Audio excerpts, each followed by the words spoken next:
everybody. We are back for session 3 of Pirates of the Lost Fleet.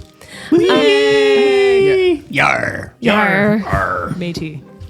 I have a question to start off this week. Love questions. I love questions. Okay, but I have a quick riddle for you. Oh, I'm ready.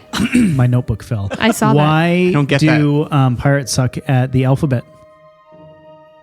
Because they're stuck on the letter R. Nope, they get stuck at C. The old bait and switch. That's You his remembered that favorite. without looking at your notebook. Yeah, I know it fell off. I was like, shit, I have to improv. She said the R thing, which is what I was going to say. So That was a good one. I like that. Thank you. You're welcome. Dwayne, what's your riddle? I don't have a riddle. I was just kidding. I was like, Don't talk to me. Dwayne, you are. Enigma. So I have a question for this week, which is about a few days, a week, maybe even a month after the events that happened in Pirates of the Lost Fleet. Your crew realized that they were going to have to part ways. Mawrow had his own journey to go on. Sue had restaurants to open and other adventures to go on. Warbles, you had a career in politics and probably a plan to, maybe by then the sail into Saya had happened. Make Saya great again. It's got blue ball caps. That was the Dang. And I'm trying to think how we can make this one work for our dear friend Lucerio. Oh, don't worry. I can turn any topic to me, given enough Okay, time. perfect. Yeah. Good. Excellent. You're like Batman. You just need prep time. And leather. And actually, I have just thought about how this works. You all went to a tavern. The what was it? The Rusty Clam. You all went to a tavern after sailing into Saya, the Rusty Clam, just as you were about the night before you all said goodbye. Oh, yeah. Lucerio, you were actually on the other side of the tavern. It's not the first time you had seen this party, though you were obviously not aware that you would be working with them 5 years down the line. Something happened that night in the tavern as the drinks flowed and the stories were plentiful. And you are all hoping now, 5 years later, that the others will not either remember or bring it up. What happened?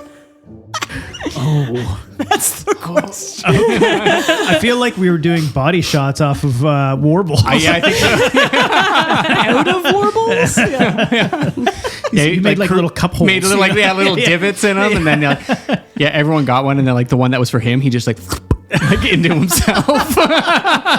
That's hilarious. No, By the end of the night, he's making straws. No, it's out there on the ether. Sorry, it is body shots off of Warbles. Look, we had a lot to drink. I know it got a little out of hand. I can see that leading to some really bad karaoke. Something Yeah, like that. perfect. Oh, karaoke. So Yeah. it's a karaoke bar. I like Why it. not? Yeah. Yeah. Question is, what did we sing? Well, yeah. What's your character's karaoke song? Never Let Go. Is that a song? No, that's from Titanic. What's the song in the background? Never Let Go is not a song from Titanic. No, but like the scene is Never Let Go. The My Heart Will Go On. I was like, Never Let Go. Saying my heart will go on. Well, no, I didn't. Mawrow did. Yeah, that's right. It's clearly Bootylicious by Destiny's Child for Warbles. Oh, I don't think you're ready for this journey.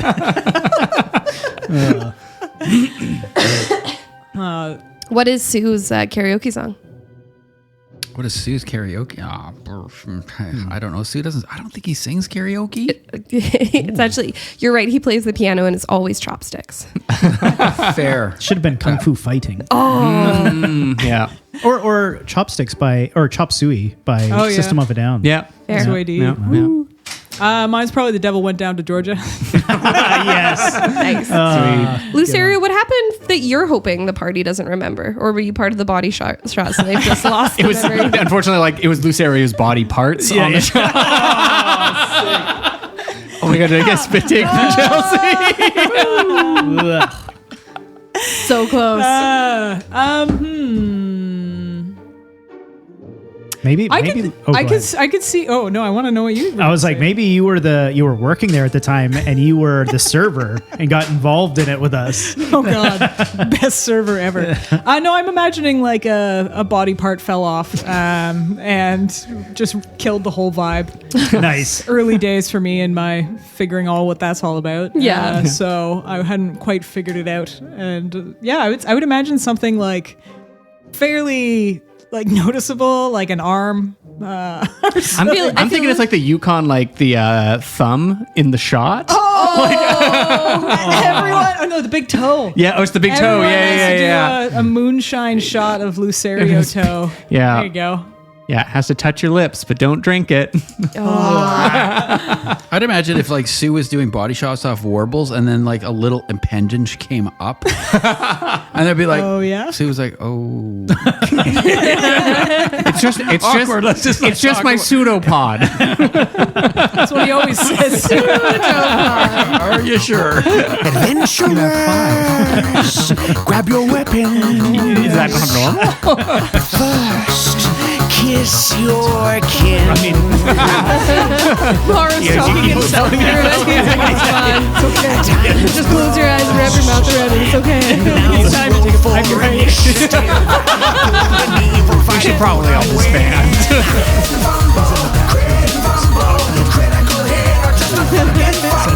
Cast thine eye on the rolling die. Legends rise on its battle cry. Just another fumble. War is waged on the table I stage. would like everyone to Untold sagas of a legend Sean, you can do so with advantage. Oh, cool. Because of his pseudopods? Oh, a natural one. 15 for me. 15. For Gavin. It's a 4. Natural one is lower. So why don't we get Spooner to recap what happened last session? Okay. Here are my notes, word for fucking word. I'm ready. Villa on the south side of the city, a shell's place. 50,000 people. Like Saya, Sargasso is 4,000 people. In the distance, there's a stronghold in a willow tree. Meridian Archives is where we were planning to go. Shanae was at the front desk. Kale, there's a Vegetable. Yeah. diagram, and I quote, pattern more complicated than we thought. Elven woman with him at the desk, hesitant, Tamsin. Pallid Tethers is the in the center of the city. The sign out of Ascendance, oh my gosh, white cord around the fractured star, the large building.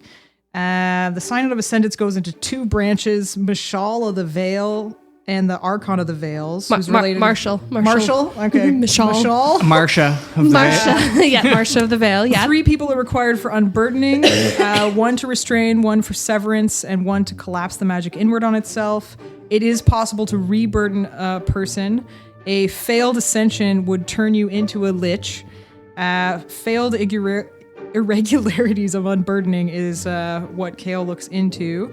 The Bracken Reach Enclave is where an unburdening hasn't gone right. It doesn't go into the weave. Magic lingers after, and it shouldn't. 4 have dispersed.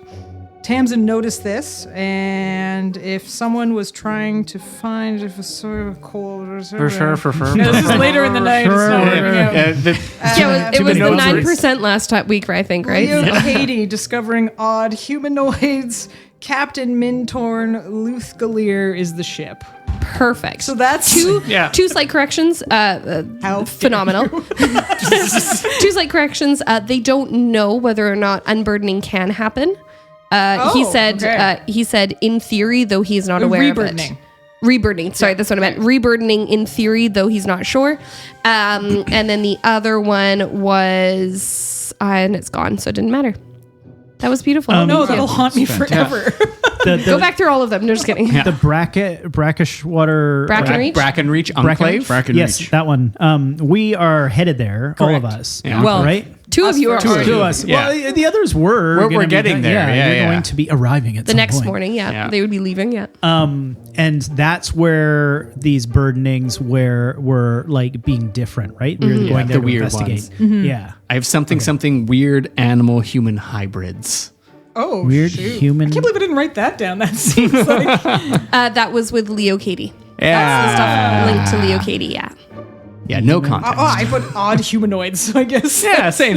Yeah. That was wonderful. Thank you, Spooner. You can have DM inspiration for the rest of the session. Which means at one point you can use, at any point you can use one re-roll of your d20. Oh, heck yeah. Thank you for Sweet. explaining. Yes. She's like, I get advantage on everything. Everything. One Yay. single. And you can also choose not to use it, like Sean last week. It's because I succeeded at all my rolls. I know, yeah. I was like, he didn't use it. And I was like, I actually don't recall him failing anything. So it's all good. Ever. I'll just Wait, do they erase carry that over? inspiration. Just one session. That Yeah. makes sense. Hence, What I'm seeing here is I need to take better notes. I'm Nah, you really, got- really excited for when it's your turn to recap. Please do it in Dragonborn. That's what I want. Draconic? Draconic, yes. Sure, Yeah. no problem. Yep, wonderful. Gavin just shoots across the wall.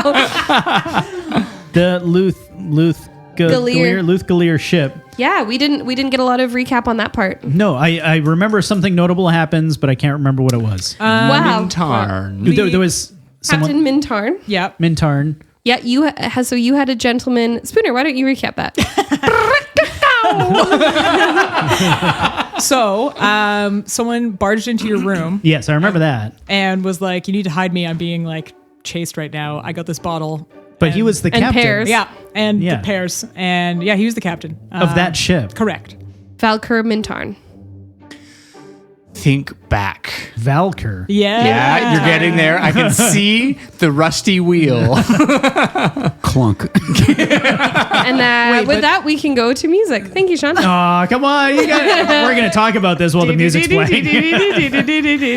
Okay. Valkyr is like Valkyr's dungeon where stupid fucking Archie was. Nope, that was where you found like the giant troll guy doing the drawings. That was your first time at playing cricket. There was the multi-leveled first time Thadia hires you. Yeah, and that Valkyr's dungeon is for the snake guy, right? Viper.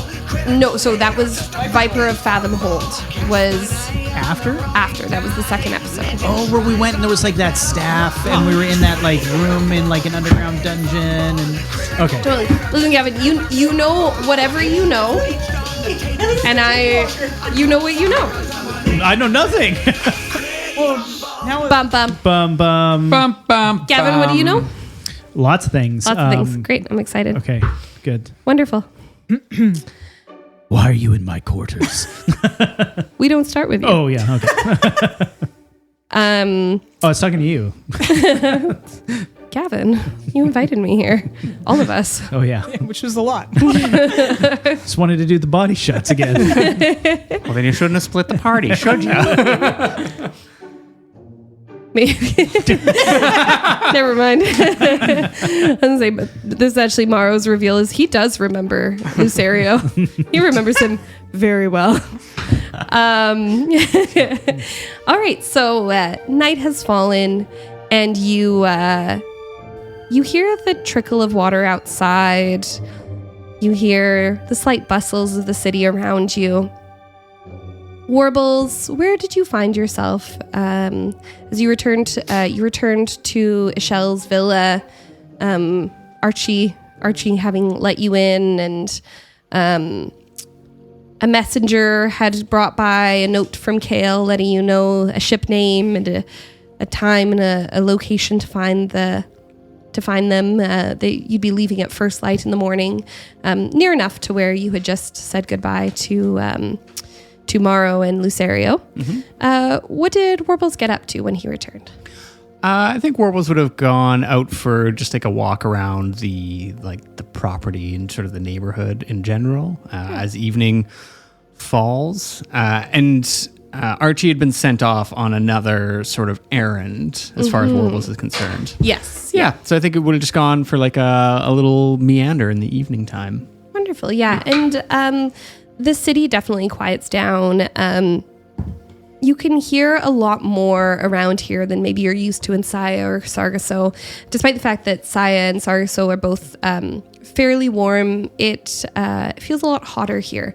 Maybe a reflection of being so far from the sea, or just simply different climates pre-calamity. Due to this, there's not window panes in most of the villas. You're able to hear, as you walk by, the day-to-day goings-on of families and houses. This is a nice neighborhood. It's well lit, it's clean, and a couple of times you pass people who nod respectfully at you.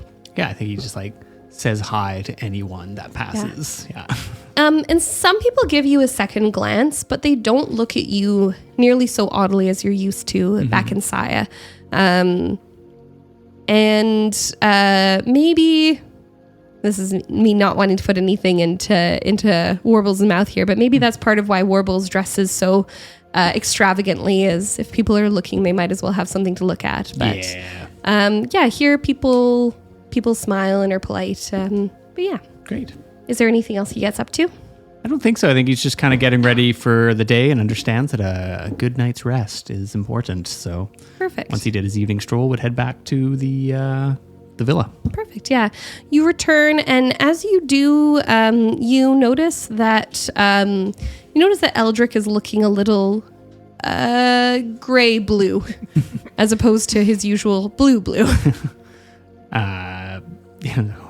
Well, Eldrick probably shouldn't have had that chicken for dinner. It's, he kind of nods at you, and then you see him do a, and then he takes off. Okay. Oh, he's done. Yeah. Geez. Yeah.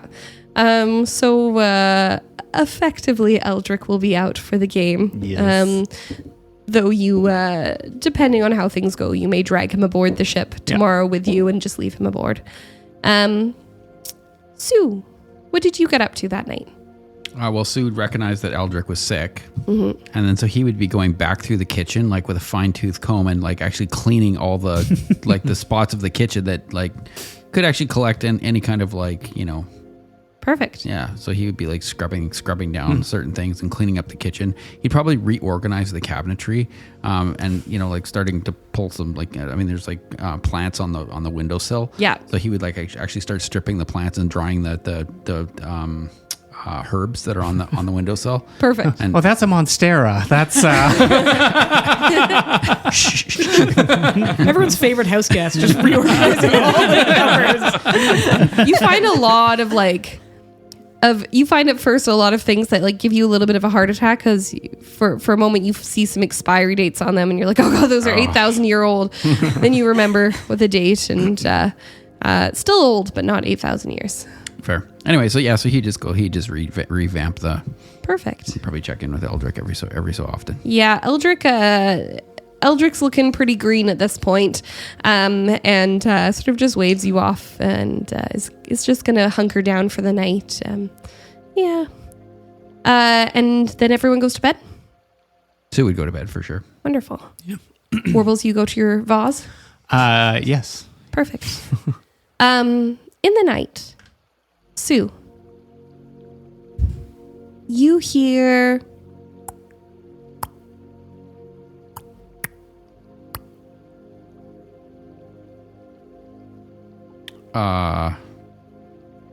Sue would sit up in bed. Okay.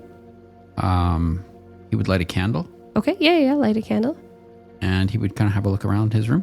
Roll me an investigation.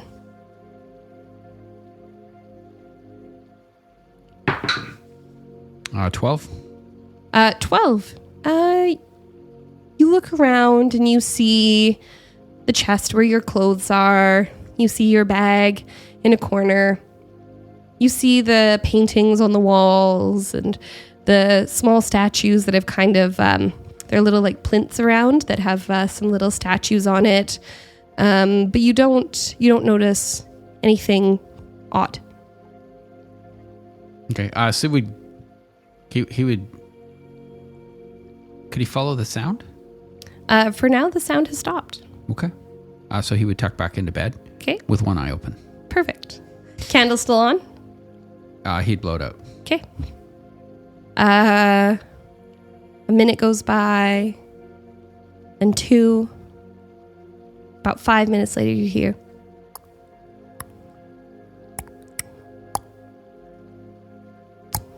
Sue follows the sound. Like you get up? Yes. Roll me a perception check. As you get up, it stops.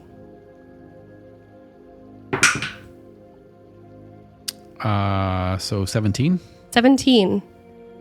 It appears to be here in the room with you. Sue would say, who's there? Roll me a persuasion.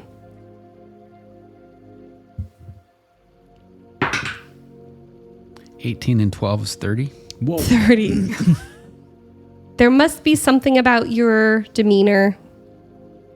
Maybe something about what they'd seen up until now. You hear a long pause and then followed by and then plop. As right behind you, something unsticks from the ceiling and lands. Sue lights the candle Yeah. And turns around. and looks. Coming up to about knee height, you see, standing on two legs, what appears to be a very beige and, in hindsight, very similar to the walls around you, frog. Hello, Frog. Hi. What are you doing in my room? I've been trading. What? I've been trading. You're in training. Yeah. It's really embarrassing. You're in training for what? Gotta save stuff. Gotta say, what kind of stuff are you trying to save? So much. Like how much? I mean, have you been to the marketplace yet? No. Oh Well, my gosh. No. And he's sort of like, looks like just essentially a frog, sort of standing upright. Once again, knee height, so fairly large, and tucks his hand sort of behind his back, and sort of like at rest, army style, and says, well, if you go to the market, they don't sell like your conventional bugs or anything. 1/72 of this population eats bugs as a secondary meal source, and yet you have to go down to the lower markets to be able to even get them. There are injustices in this city, and no one is dealing with them. And so you're In training. in training for... Right, well, today was stealth. Okay. Yeah. And then are you trying to right the wrongs here, my friend? Absolutely. Somebody has to. Okay. And then, okay. And do you need my help? Is that what you're looking for? No, I was in training. Yeah, okay, well, you failed. Yeah, no, clearly. Yeah. Yeah, Yeah. pretty good. It's going better than it did last time. They didn't ask questions last time. In my defense, I didn't know they were going to be doing the beast with two backs. Yeah. Should have held still, but it was a lot to take in. I'll bet. Sue blushes a little bit. When's the last time I've done that? Was a one and done. So again, the bugs. Tell me about the bugs. Well, there's just one little thing. It's just there's this okay, we live in a two-tiered society where the people at the top, they get whatever they want. And the people down here at the bottom, and he like points to himself, we just have to deal with like secondhand bugs. Okay. No one's taking care of the little guy, and I'm tired of it. Okay. So you're in training. I've been training. Okay. And do you want a hand with some of this stuff? Or you just figured like? Well, what can you do? I'm not being Well, funny, but you're I'm Sue. okay. Yeah. And sorry, who are you? Fargle. Fargle. Fargle. Fargle the frog. Fargle. Fargle. Fargle. Okay. All right. Okay, we got it. It sounds weird in your accent. My people say it differently. How do they say it? Fargle. Had that one just ready to go. That was locked and loaded. Okay. So he gets hit with buckshot. Practice that. So good.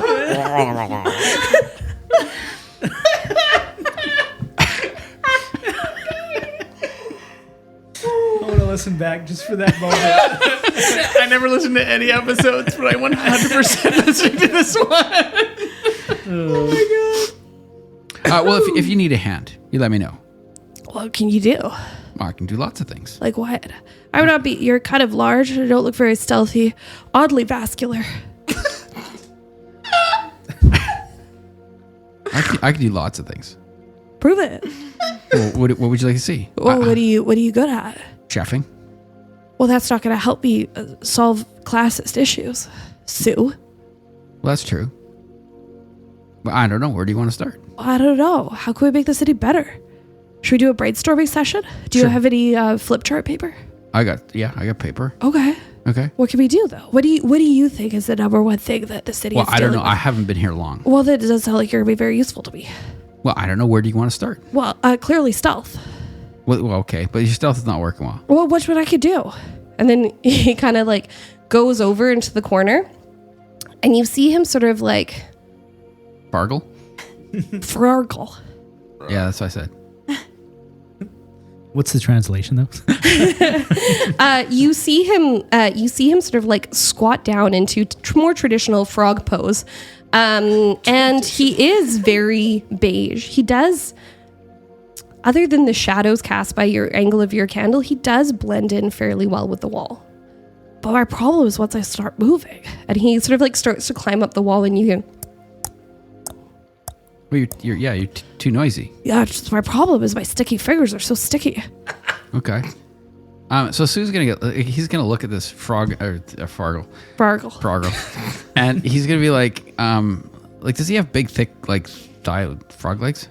He has, when he's like squatted down, his like legs kind of disappear and he's just got his like traditional frog feet. When he stands up though, he's got these like oddly long frog legs. Would Sue know if he's edible? Roll me a, I'm just going to get you to roll a d20. We're going to add your proficiency plus whatever your highest. Not one. You're not certain at all. If he's edible? You should try licking him. No, I don't think. That went horribly wrong with Warbles. No, he just wanted to know if he was edible. That's all. He doesn't know. You're not certain. You've never I seen totally a frog understand. quite this size. Yeah. Okay, so sticky fingers. Frargle. Fargle. He's got sticky fingers. Yeah. Okay. I don't know. Have you tried like putting things on your suction cups on the fingers there? Well, I could stick just fine. Sticking isn't the problem. It's unsticking. So, okay. Sue goes into the kitchen. Okay. So, wait here. Would you want me to follow you? No, stay here. Okay. So Sue goes into the kitchen. He grabs some flour, Okay. and then he goes a little, and then he'll dust his little fingers with flour. You come back. I'd love you to roll me a perception. He's trying to hide again. Perception. To 21.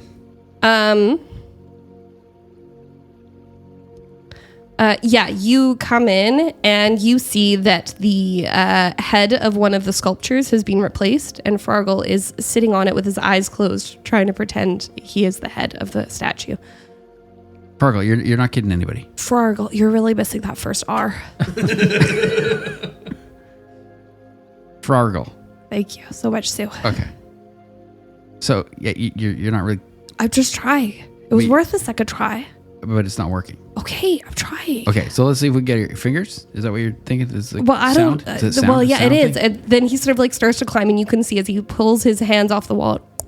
There's sections. Of course, Yeah. a frog, Yeah, a tree frog, yeah. sort of. Here, put your fingers in this, Okay, and he like gives him the shows him the flower. perfect. Okay, Covers his fingers with the flour. Yeah. okay. Now try. You think it's gonna work, Sue? I have no idea. Let's give it a go. Okay. And he leaps to the ceiling above you, and like a cat scrabbling up a wall, tries to get grip, and when his fingers do not grip, lands back on the floor on his back. Does it make a sound? His landing does.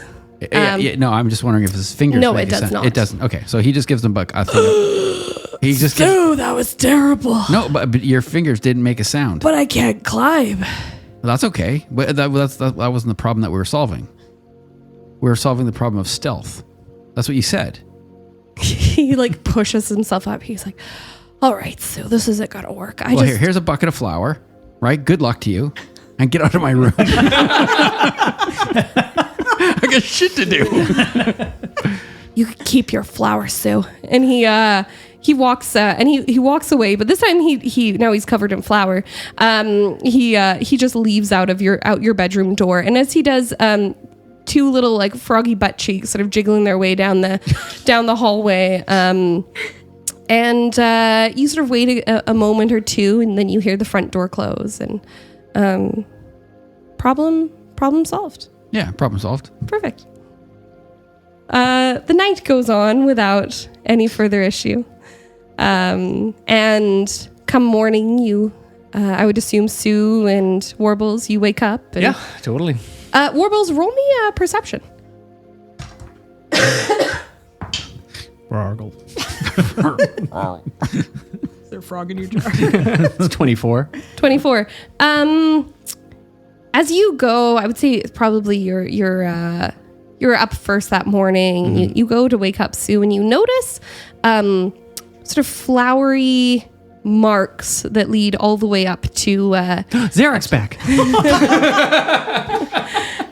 leading up to the door, and you do with that as you will. Sue? Yeah. Why is there flour everywhere, buddy? Arl.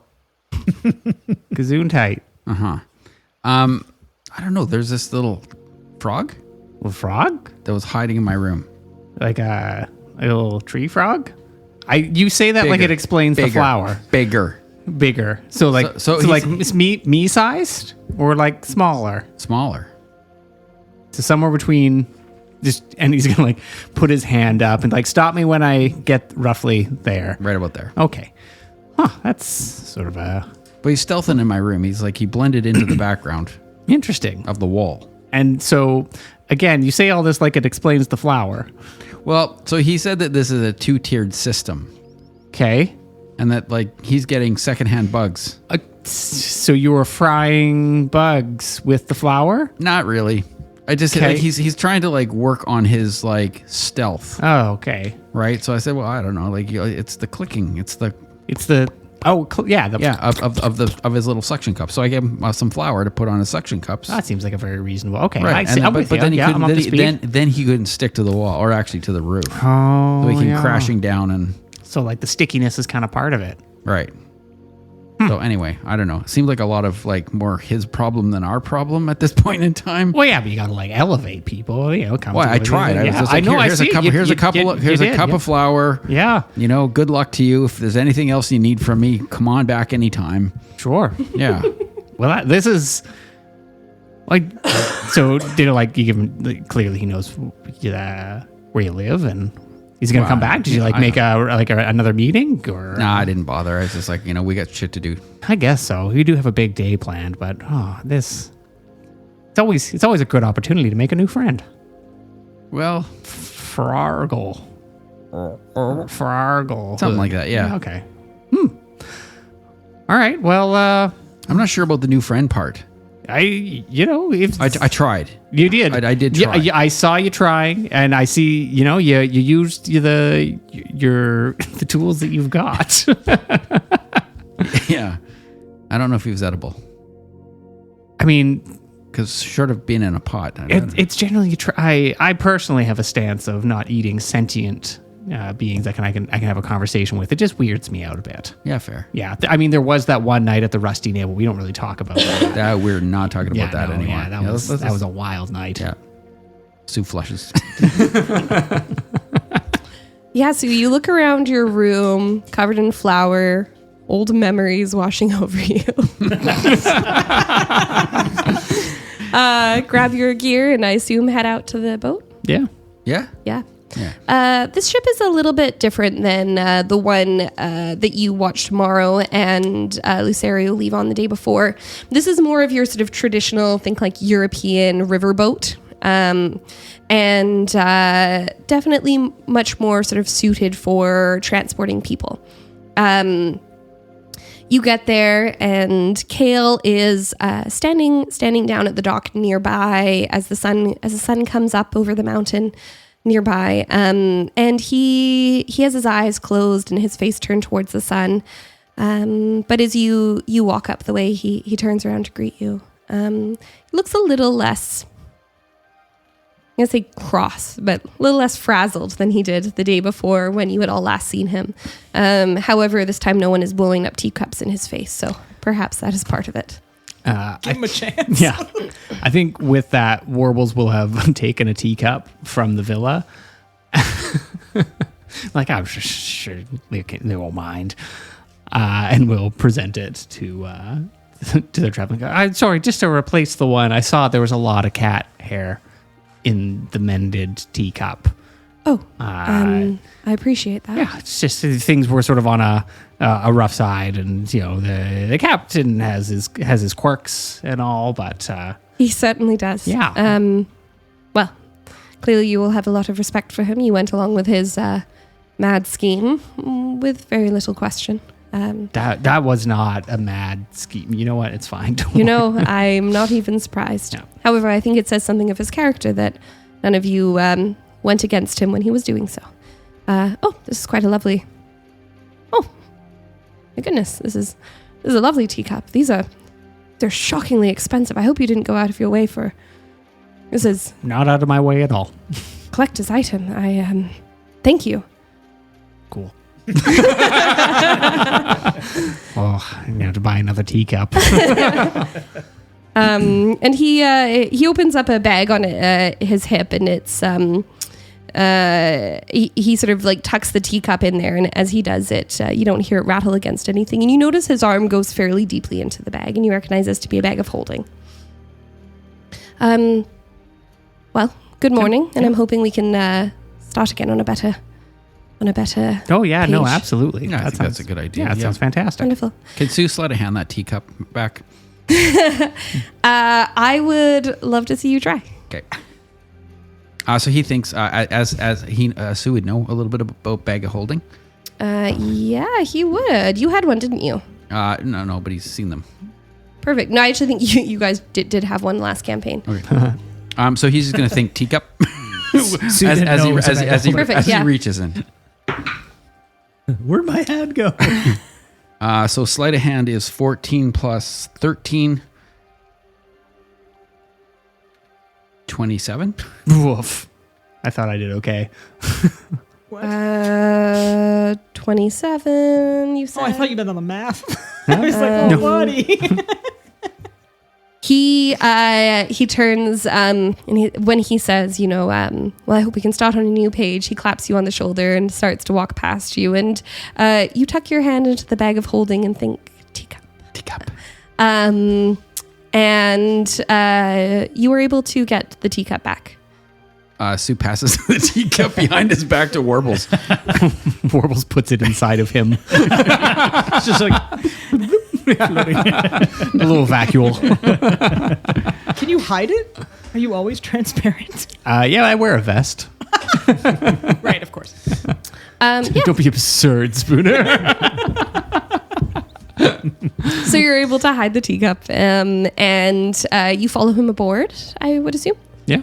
There were rows and rows of seats, and much as you had seen the day before, a woman, a middle-aged woman, dwarven, steps up, and once everyone is aboard, she nods at someone at the helm and waves a hand, and the water itself seems to sort of move you out into the deeper part of the channel and start moving you along. And you see people getting comfortable. Some people slide from their bench seat to the floor and get a little cozied up. And people start, once the boat is well on its way, getting cozy, much as you'd see on a BC ferry, people put their feet up on someone else's seat, and some people are sort of like pretending they're listening to music or whatever. And at one point, a man stands up and says, "Hello, everybody. I'm just traveling." And someone else goes, "Shut up!" And he sits down. And No, let him talk. What's he traveling with?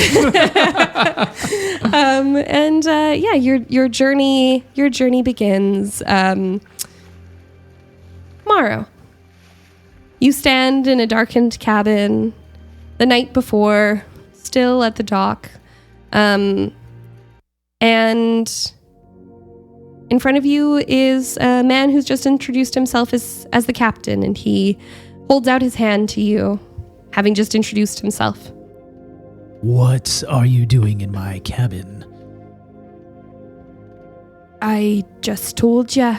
Well, The liberating pears and the... I've got the pears and the liberation. Yeah, you have the wine too, I'd like to point out. He pops it and takes a swig. Yes. It's yes, I nice. do. It's real nice. It's very nice. But you're the captain. Why? I am. Why are you running? You should be commanding if you are the captain. Do you command the city guard? No. Nor do I. Ah. It was the city guard I was running from, not the crew. I The was crew's unaware. already started some of the cover-up upstairs. So you've stolen these items. Oh yes, do you want to go see the pears? They're lovely. If I go and see them, I am guilty by association. You're already guilty by association, technically. My answer was already yes anyway. Wonderful. Man after my own heart. And he claps you on the shoulder. And he is not built like Sue, but he is certainly a fairly burly built man. And as he leans in, you get the whiff of wine, sort of that thoroughly soaked through scent of a man who just ran from a bunch of guards after a good night at the tavern. And he takes you up top, and he says, clear it off. And you see that the crew had already slid the crate underneath, and the quartermaster you had seen earlier on sort of has a little laugh as she pulls out the crate, and it's popped open, and you see they are definitely pears, but they are sort of almost like a sunset in color, starting with your traditional sort of like yellowy green at the top, but turning into a pinker and pinker until it's like a bright red color at the bottom. He says, those are well preserved, and those will bring us some hefty coin down the river. Wow, you really did mean pears. I meant pears. Interesting.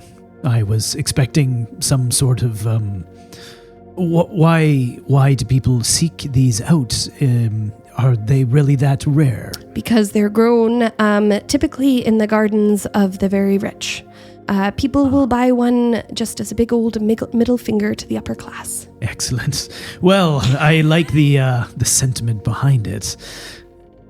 You brought this to me because you needed a place to hide from the city guard. I did, And now yes. you're showing it to me because... Well, we're in on this together, and also because you seemed like you were up for a good time. I'm not like that. I've already...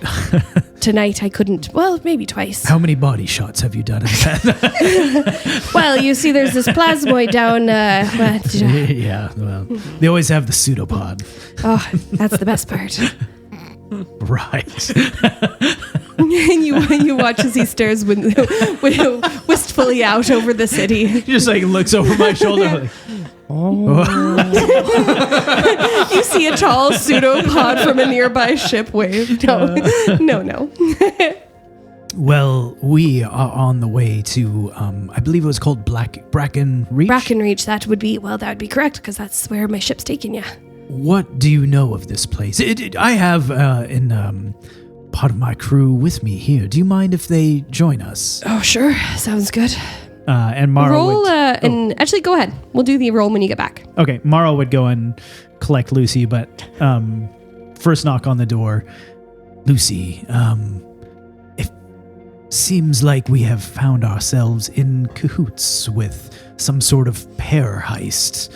I don't know what that means, but for whatever reason, they've brought us along. I feel like you should be aware of what we find ourselves in. The door opens as fast as you can imagine. And I'm just standing there. The bed's flipped over. The bed's flipped over, and I'm just like, pear heist, you say? Count me in. I thought you might be into it. You should come and meet the captain. Please. And we go up to the top. You get up there, and you see a man described as previously, with longish black hair pulled up into like a queue, like a ponytail, and he's got dark clothing on, dark trousers, a dark shirt, mostly open at this point, like all the way down to his happy trail and tucked partially in, and clean shaven and fairly scarred. But actually, I will get you to roll me a perception. Actually, I'm going to get you to make it a medicine. Thought it was going to be manhandling. Medicine, you say? Medicine. Wow, that's a solid... Oh, 17. 17. I thought it was a 6. 17, yeah.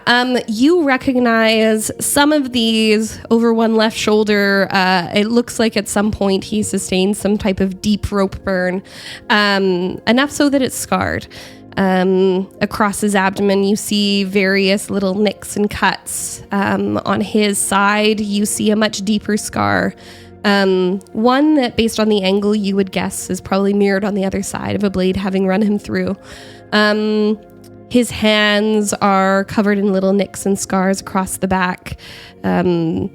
These you recognize, not due to your time at sea from the point of view of injuries that might be incurred by a soldier or a sailor or a pirate, but rather by ones of someone who perhaps has carved wood. This man has the scars that tell a story of sailor, soldier, perhaps pirate, though not enough for you to say with any certainty, but certainly a man who has spent much time at sea. And currently that man is weaving.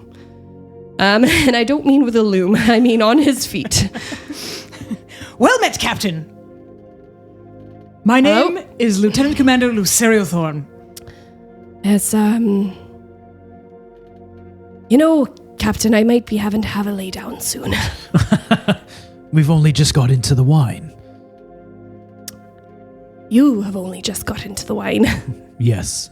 Drunk and disorderly was what they were trying to get me for, and, well, it seems my body's about to get me for it anyway. Before you retire. Yes, no, of course. Lovely to meet you too, Captain. looking at Lucerio. Well met. Happy trails. Captain Captain Mintarn. Wonderful. Before I retire.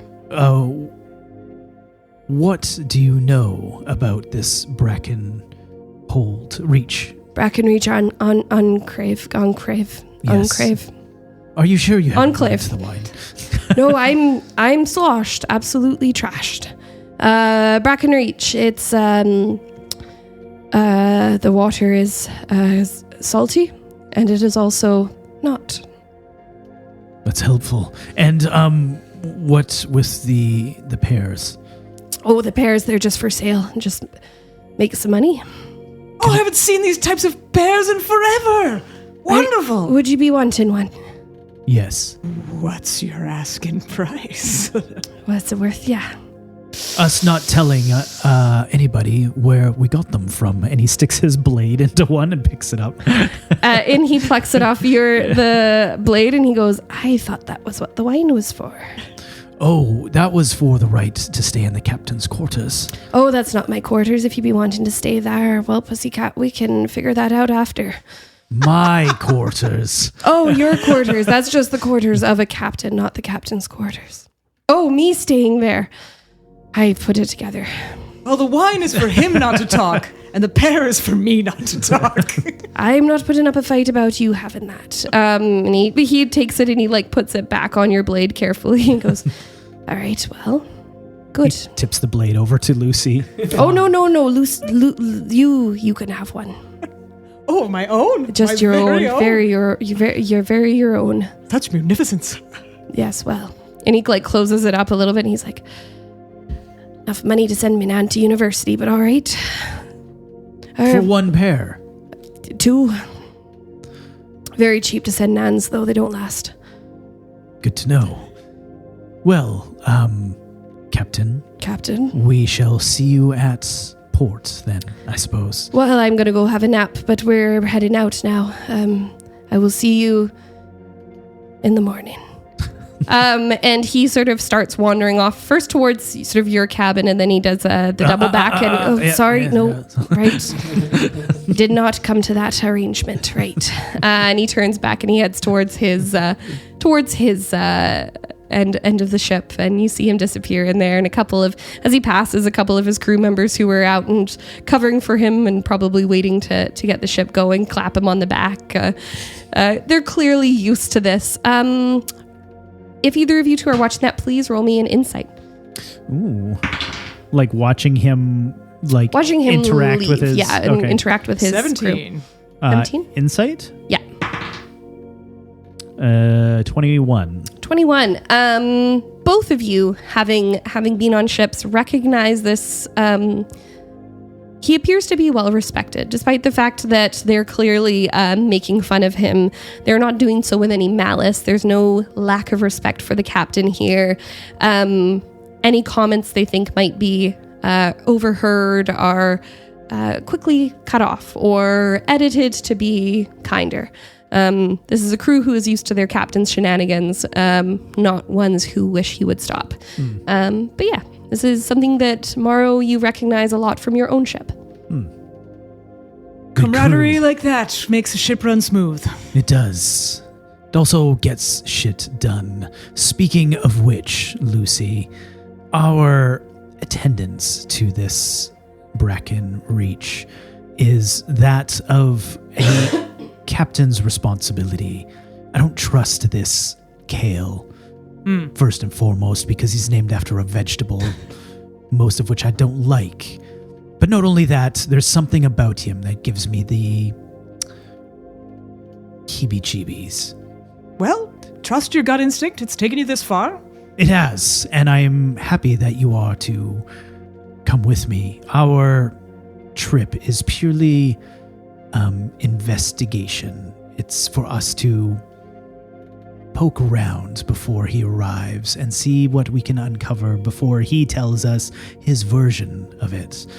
No more, no less. Understood. We'll keep the rapiers to a minimum and the ears and eyes to a maximum. Yes, and should the rapiers need to come out, well, we know how to use them. And he draws his sword. I draw my sword. Yeah, we do like cheers. Yeah, we do like a little clang clang. Very good. I thought you were going to kiss. Our swords did. That comes next. Should we? No, it's never mind. Mawrow will retire to his quarters. Wonderful. Yeah. So you, as you return to your quarters, you hear the less...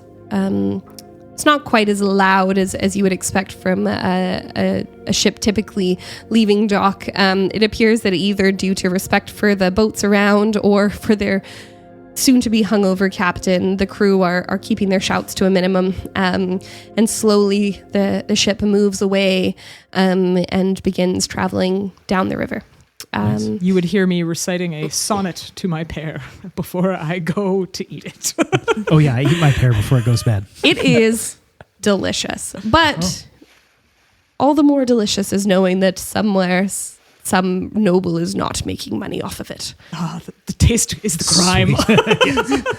It's actually really quite good. So you head to your cabins. Come morning, is there anything you both do? Do you stay in your cabins? Do you go about the ship? I'm not sure. I feel like Mawrow probably maybe goes through his notebook, just trying to run through the scenario of meeting Kale and I forgot the other individual's name, but in that building that we were in. Tamsin, the girl who was with him? Yeah, but also just like walking through the building. You know how you do, like you run through your mind and you start picking up little subtleties that you didn't in that moment. Kind of like going through your mind palace almost for like things you might have missed. Yeah, exactly. He's sort of like walking through it again. Okay. And he's like, what is it about Kale? And he's just like tapping his notebook and sort of like drawing the line of him walking through and trying to see if anything comes up from. Sell me on a skill and don't make it deception. History. I'm like, my gut, even though I'm bad at it, is Arcana. There was something in the There was magic something. Yeah. Okay, go ahead. Yeah. Oh, natty 20. Whoa. Natural 20. That pair. Full Sherlock. I'm in it. It must be the pair. And I mean, it could also be nothing, or No, maybe he shouldn't but find. He's going to. I respect the nat 20. Game I will recognizes say I will say that the magic did feel different than what you're used to. However, that is something you've been experiencing since you arrived here. There is definitely a different feel to the magic here. It's almost like it's closer to the surface. It's a little bit raw, if that makes sense. However, there was something about Kale. You noticed how often his eyes came back to Eldrick. He seemed...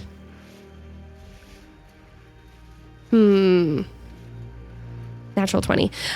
He seemed... I was trying to be coy, but...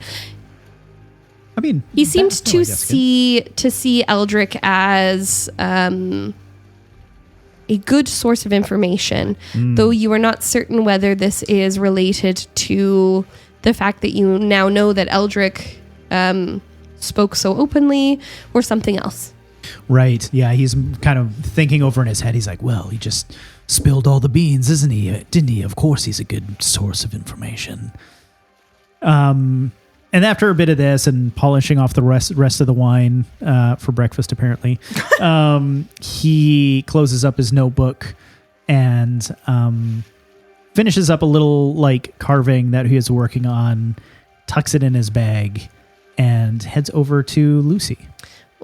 And do you feel like sharing what the carving is, or no? Yeah, I can share what it was. It was, he's never drawn something like this. Often his stuff is like caricatures, that sort of thing. But he was trying to draw a willow tree. It doesn't look very good, but, yeah, he's trying to craft a willow tree. Very cool. Yeah. Lovely. Yeah. So, and where do we find Lucerio? I'm actually up on the forecastle. Forecastle? What is it? Front deck. Forecastle. Forecastle. Fargle. Fargle. Yeah, no, just doing some push-ups.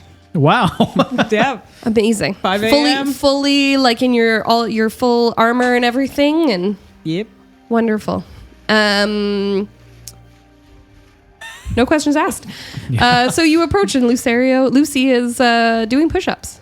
Lucy, I was going to ask if you're ready, but clearly my answer has been, or my question has been answered. Early bird and all that. Yes, well, and he still has like the, remaining wine in his hand, the empty-ish bottle. He's like, just kind of sits down next to him. Whenever you're finished. Oh, yes, I could be done now. Oh, excellent. Unless you want to watch. Well, no, of course not. Well, then I'm done. Shall we? What do you think about this little adventure that we're on? I mean, to find this information, I realize that I may be putting yourself in a dangerous position, one I'm willing to put myself in. I had not anticipated. The crew often, when I want to go on my own little excursions of information, I tend to go alone. Well, you should have told me. I am telling you, we're not there yet. Is the intention for me to stay behind on the boat? You should have told me you wanted to go alone or beforehand. I don't need to go alone. Great, I am. I want you to know what you're getting yourself into. Do you know what you're getting yourself into? No, that's the problem. Wonderful. Our 2 brain cells can make this work then. Excellent. And Mawrow just goes and stands at the thing she said at the ship. Forecastle. Yeah, that one. Yeah. And waits to see the shoreline come up. Yeah. So you have nothing but shore since you are on a river. Shore for days here. Well, we've arrived. The boat just keeps going.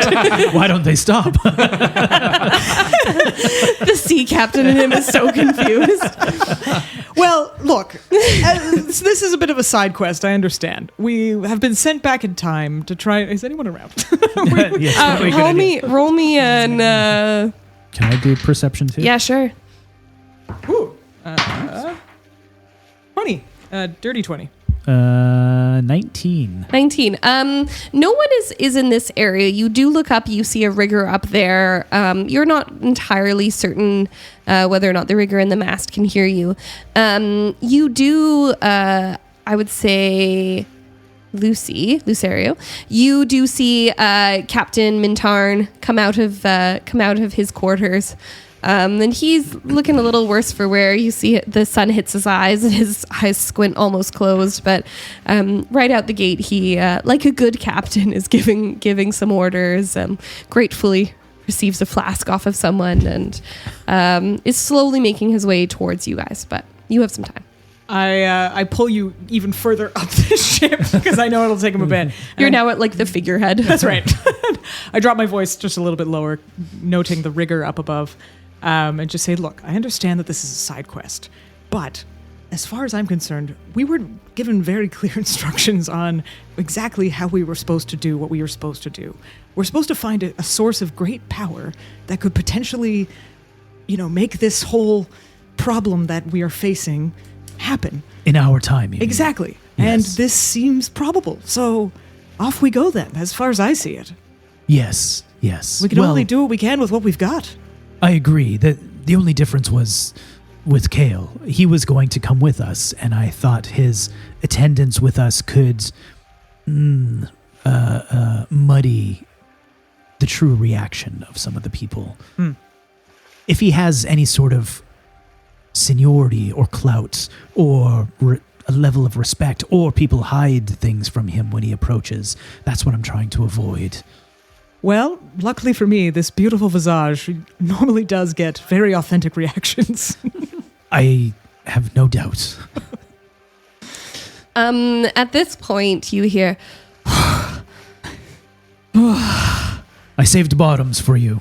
Oh, Hands no. of the wine. I've got... Hair of the cat. I mean, when you put it that way. And he takes the wine from you, and as the bottle comes up to his nose, you can see him kind of wince, but he does take sort of the last swig, and he goes, "That's not bad, even the next day. All right. Off, we're probably about..." And you can see him sort of like glancing up further up the river, and sort of up the river, there's a fairly large bend. And there you see... fairly notable rock formation, and he goes, "Probably an hour or so, and we should be there." Excellent. So what's a pair like you doing in a place like this? Well, we are here on a informational trip. Informational. Are Yes. you shedding information through brochures? We Because are- I will launch you from the ship. No. And even if you did, the land's right there. We've been going past land this whole time. Aye, it's a river boat. You're a sea captain then? Yes. Yes. A true captain. Yeah. I cough. Captain Mintarn laughs. He says, a man after my own heart. Well, it's I hard left. to get lost, isn't it? It is. Go one way, dear. One direction. Yep. Well, no, but yes, sure. I left the sea a while ago, but I still miss it. I'm sorry to hear that. That you left it. I mean, Yes, I maybe one day, but not this day. But yes, sorry. Informational journey. Yes, well, we are trying to find, if I can be honest, information on these unburdenings.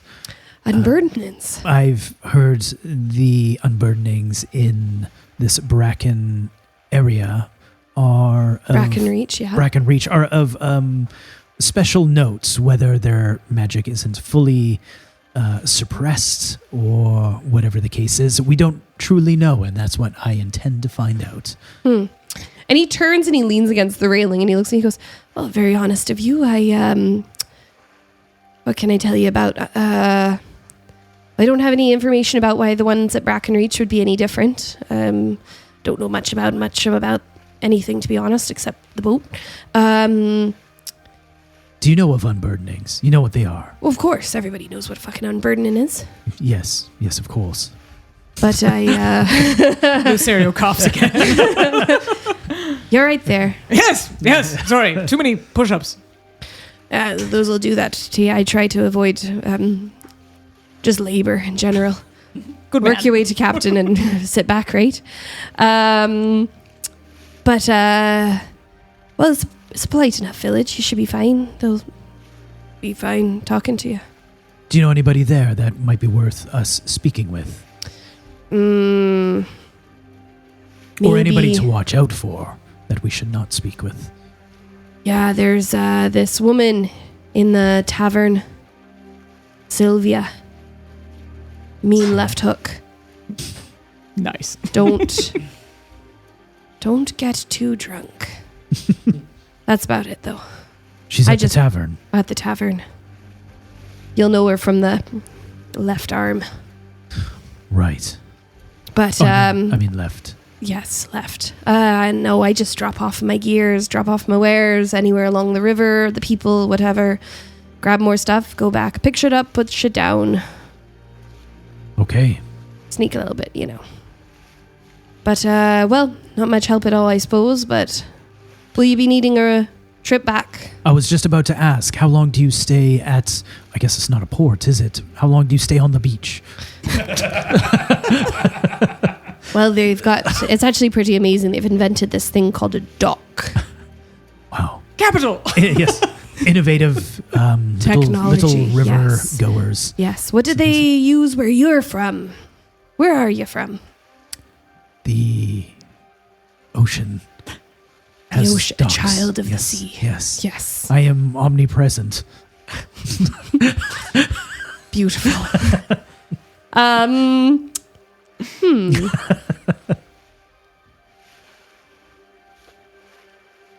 He looks at you knowingly and lets it go. This is a man who, while is fairly open about stuff, also understands that his money lies in your comfort aboard his ship. Right. Well, as I said, not long now, and I'll drop you off there. But I'll probably be there a day or two. Depends on what wares they've got. Then I got one more stop down at the bottom. Come back up, so I can either take you, let's say tomorrow at this point, or I can pick you back up in 3 days. Well, we'll watch for your ship, but we have others that will be meeting us there. So if we return with them, that will be just fine. Before we part ways, what is further? Further, well, this wild thing called the ocean. That's not much further than here. Well, it's about another day and a bit. At this speed, a day and a bit, but you know. Interesting. How did you get up this way? If not by this route. We came down from the mountain. You came down from the mountain, the ocean mountain of... Well, it's complicated. It's complicated. Yes. I like complicated. I'm going to I leave you don't. your complications. Your complications sound terribly mysterious, but lovingly don't pay my dock dues. Have you ever heard of anybody becoming a god? By the way. Have I ever heard somebody becoming a god? Yes. I have heard of, well, I mean, everyone's heard of somebody becoming a god, not like somebody at the tavern, but I mean, gods are becomed. They are people, and then they are not. They are more. Have you ever opened, I don't know, like a holy book or anything? No. I try No, not me to. neither. They're awful. Yes. But they teach them to you in, primary school.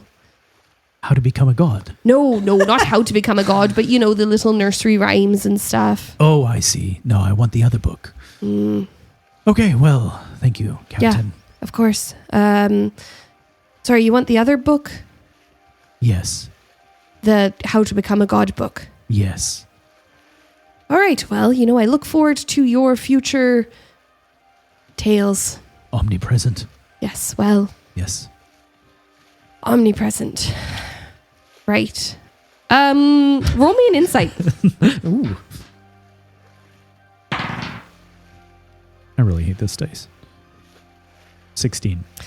He looks deeply uncomfortable. So does Lucerio.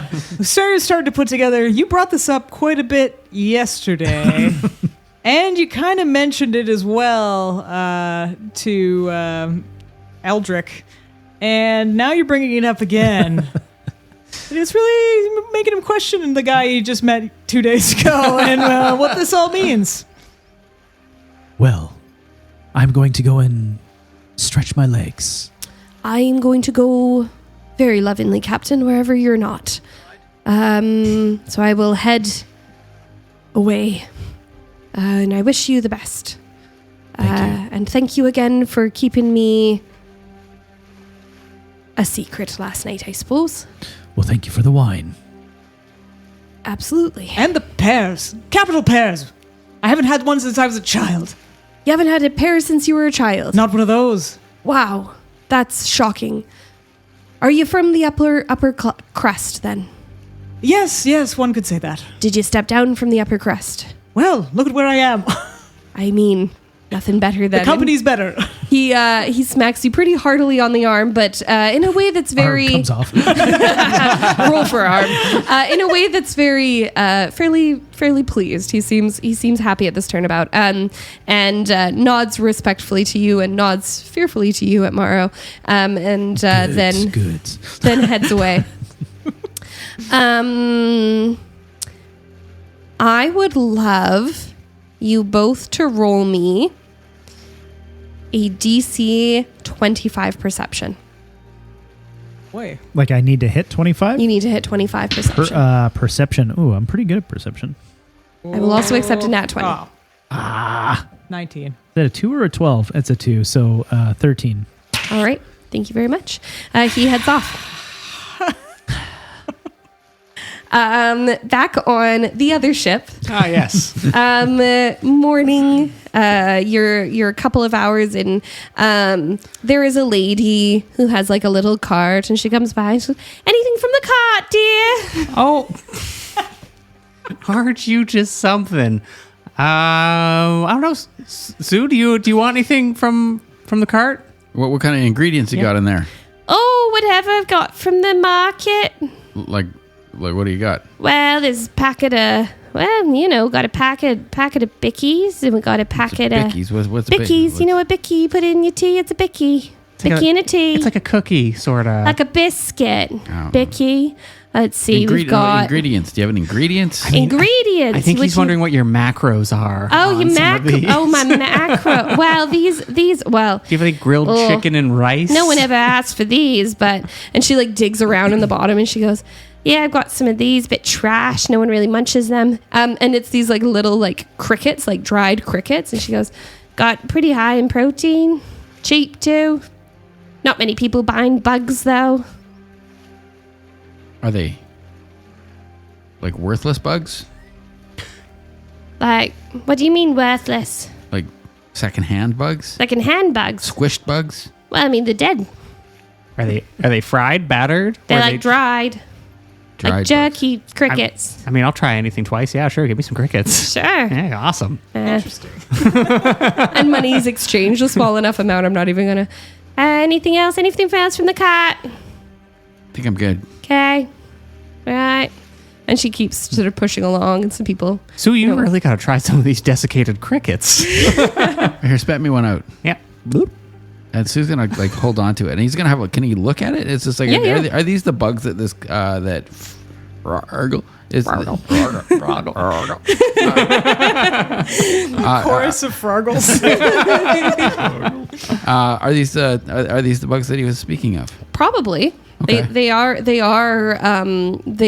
If you flip over the pack, and it does say seasoned with worm. So they are crickets that are supposed to taste like worm. It's clearly bug. It's not like when you go to the bug zoo and they taste like sour cream and onion. It's They do appear to be for people who munch on bugs. I think I think these are the bugs that the Fargo was talking about last night. I really wish. I'm disappointed I missed Roggle. He's yep. Yeah. Something else. He's and like the gel feel on these things is wild. It's I think they're not sure what. It's there's like an umami sort of like after taste. Yeah, you did you try one, Sue? No. No. He's Okay. kind of squishing it through his fingers. Yeah. Oh, well, no, now you're just. They're very dry. They just kind of flake up like fish food. Right. It's kind of like a bug mystery. Yeah. Hopefully it doesn't bug me. Fair. Yeah. You hear a little snort from the bench beside you, and Kale, who the people sitting on the bench beside him have moved on to playing a card game that's taking place not far away, and he's got his satchel and his cloak bundled up now, and he's like laid out with his head against the side of the ship, and he's sort of had his eyes closed, but he snorted at this, and Oh, good. You're awake.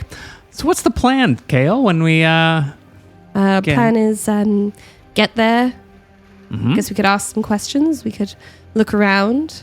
do you have any like contacts already there, or are you just hitting? Just thought we'd go talk to people. All right, that sounds good.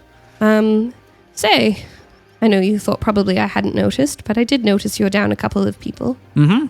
And you do see Eldrick sort of bundled up at the back of the ship. Occasionally you hear him bleh over the side, but you did decide to drag him along just in case. However, he will be out. Yeah. He's not going anywhere. No. It was noted that your captain and your corpse are missing. Your corpse. You're not here. Yeah, they decided to just go on ahead and take a quick look. Captain likes to get the lay of the land on these sort of places. Captain is distrustful. Hey, it's like trying to herd a cat. You see this, you can see the battle. His eyes are still closed and you see his mouth trying not to like smirk, but he thought that was funny. Warbles is a hard guy not to like. He says, quite, well, I hope he does not cause too much chaos or blow up too many teacups before we get back. Oh, he always finds new ways to make things complicated, but he always seems to come out on top. Wonderful. Any questions you had for me? I didn't have anything in particular. I'm just sort of going with the flow and meet the people, as it were. Probably the best way to do this. I find having fewer plans is simple enough for me. Agreed. And to be honest, there's a lot of planning types on our crew, so it's best probably just to be loose with your approach. I am quite happy to just go with the flow. What about you, Sue? What do you know about the bug conspiracy? Oh, Buggate. Buggate? The bug conspiracy. Yeah. What do you mean? Cricket gate. Yeah, cricket game. Like, the upper class gets the better bugs. I am familiar with some of the upper class, and I'm not sure any of them are eating any bugs. Well, they're getting shit food down below. Shit At the food bottom. down below. Yeah, Well, of there's course. like two-tiered class. People, of course. Everywhere you go, people at the bottom getting a shit time of it, and people at the top getting a better time of it. Your Eldrick was talking about the same. Yeah. Just Just- across the board. Trickles down to the bugs. Yes. I suppose for some people the biggest issue would be a bug. For other people it's whether or not their loved ones are blowing up. Tricky to figure out the bigger of the two issues. Yeah, that's fair. Just asking. No, Questions. absolutely fair. I do, and he sighs and he sits up and he says, I apologize if I've been dismissive of your bug concerns. Would you like for me to arrange for you to meet one of the archivists who perhaps specializes in bugs? Yes. Wonderful. Upon your return, I will ensure do so. And he reaches into his bag of holding and he pulls out a well-used notebook and he flips to a page that you can see up from upside down as a to-do list. And he does put the words bug archivist in, and then tucks it back into his bag. Did Tamsin stay in town, or is Tamsin? She did, yeah. Okay. Tamsin stayed in town. And does it? Has Warbles noticed whether or not Kale has also gone through the unburdening? Does he have the same sort of tattoos or anything that Tamsin did? Or I won't have you roll me I won't have you roll me anything for this, because due to the temperature, despite the fact that he wears sort of like almost it's terribly cliche, but in my head, I'm definitely seeing a hobbit. Like he's wearing loose sort of linen pants and a loose shirt and a little vest over top, but everything is like fairly undone due to the temperature. And you can see that there is no marks of the pallid tether. You were saying that there was a pallid tether representative in in Bracken Reach. Yeah. Yes, there is a small outpost there that serves the local communities. Have you encountered them before? This specific sort of sect, I guess? I have, at least not knowingly so. Okay, interesting. That'll probably be worth going for a visit and knocking on a door. And I'm a little curious about this organization. Wouldn't mind getting a bead on them, a feel for them. Are you considering joining them? No. Roll me an insight. That's a 1. All right. That He simply nods, and then looks out to the waters again and says, "Anyway, unless you need me, I'll go back to my napping. A few hours yet." all right, sounds like a plan. Um, Want a bug? You know, I never quite developed a taste for them. Well, actually, might as well try. And he reaches over and grabs one out, and he pinches it quite delicately and picks it up by one of the legs and goes, "All right." And he throws it in and scrunches up his face and tries it, and it's quite dry. Well, another thing we haven't explored, I suppose. Anyway, and he lays down and... well, more for me. All right. Perfect. And you know from the chatter around you that you are expected to arrive by nightfall at the village. Super. Meanwhile, the two of you have and the Lucerio have arrived at Bracken Reach.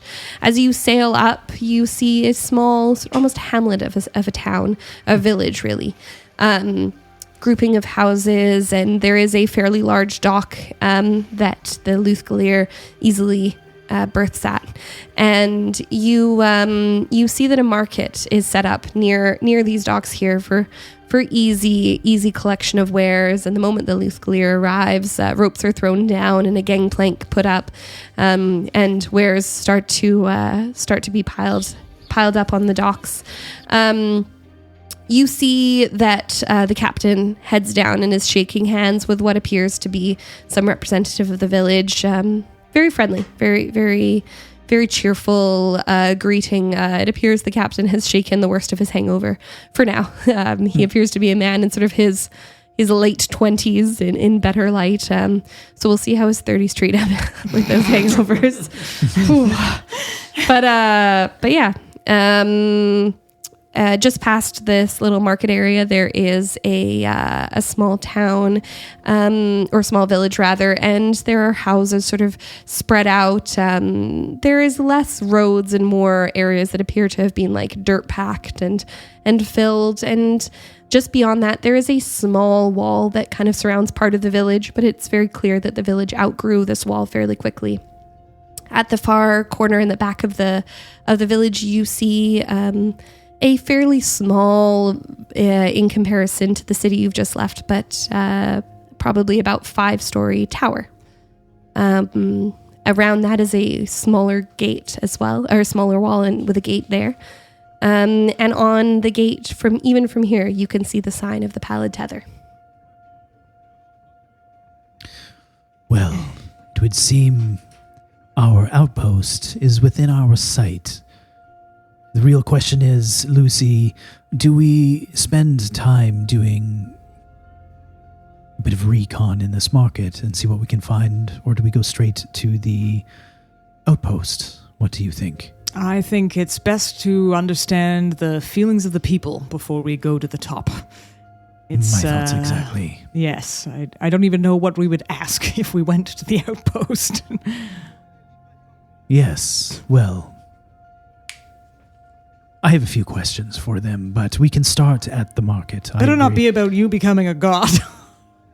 If I were to become a god, what is your concern? I think that sort of hubris, untempered, can lead to the maw. If we don't succeed in finding whatever these stars were hinting at, as far as information goes, and the only opportunity we have to fight fire with fire is to become the fire itself, that is a responsibility I'm willing to take on. No one has asked you to. I, being the captain, don't ask for permission. There's that hubris again. It's interesting to me. You know, you have the loyalty of your crew and people who love you. And in order to protect them, you would take this burden upon yourself. Yes, I would. They have done me a service, and I believe I owe them that in return. A captain always goes down with his ship. But you didn't. Ah, yes. Which leads us to why we are here. Shall we? He points to the market. And starts looking around. Sorry, I'm just applying aloe to that burn. Sean and I both off mic were like, ooh. Dang. All right, yeah, you I'm wincing over here. You go down to the dock, and Captain Mintarn sees you and heads over and says, my friends, I suppose this is goodbye then. I suppose I will be probably not seeing you. It sounds like they've got some stuff to be taken down further down the river, and unfortunately not kept nearly so well preserved. However, the offer is there should I return in 2 or 3 days and you are in need of a ship. Well, we will keep an eye out. It was a fantastic ride. Thank you, Captain. And you're right, the docks here are adorable. They are quaint, to be honest. They are very, very sweet. Look at this. And he leads you over to where's some, look how they've tied these knots. What even are these? And he starts untying them and retying them. And you see, this is a good sailor with a good knot. Yeah. Mawrow gives him a clap on the shoulder. And he from the sea first. From the sea. And he reaches out his hand to clasp yours and says, I think you're a madman, but I wish you all the best on your adventures, and I hope to be reading of your tales in books one day, and not your name on a grave. Take care. Thank you. And you as well. Yes, of course. And then he heads over to you, Lucerio, and says, my friend, one for the road. And he flips you a pair, and he says, last one, though, seriously, they are very costly. I am awestruck at your benevolence and your hospitality, sir. I take my hat off to you. And he does a very deep bow. Wonderful. And the captain has a very, very hearty laugh at this and says, well, take care, both of you, and I will be seeing you, perhaps. And he hops back aboard his ship, and as you carry on into the village, you hear the continuing sounds of his ship being unloaded, and then new wares loaded on, and someone haggling for room aboard the ship. you head into the village and through a marketplace. People are gathering goods that they have been waiting for. People are filling tables. Some are already set up. You see very much your traditional small village market. You also see people entering from the gate that leads to what appears to be a main sort of like King's Road or something like that, that likely goes to other villages and towns and cities inland.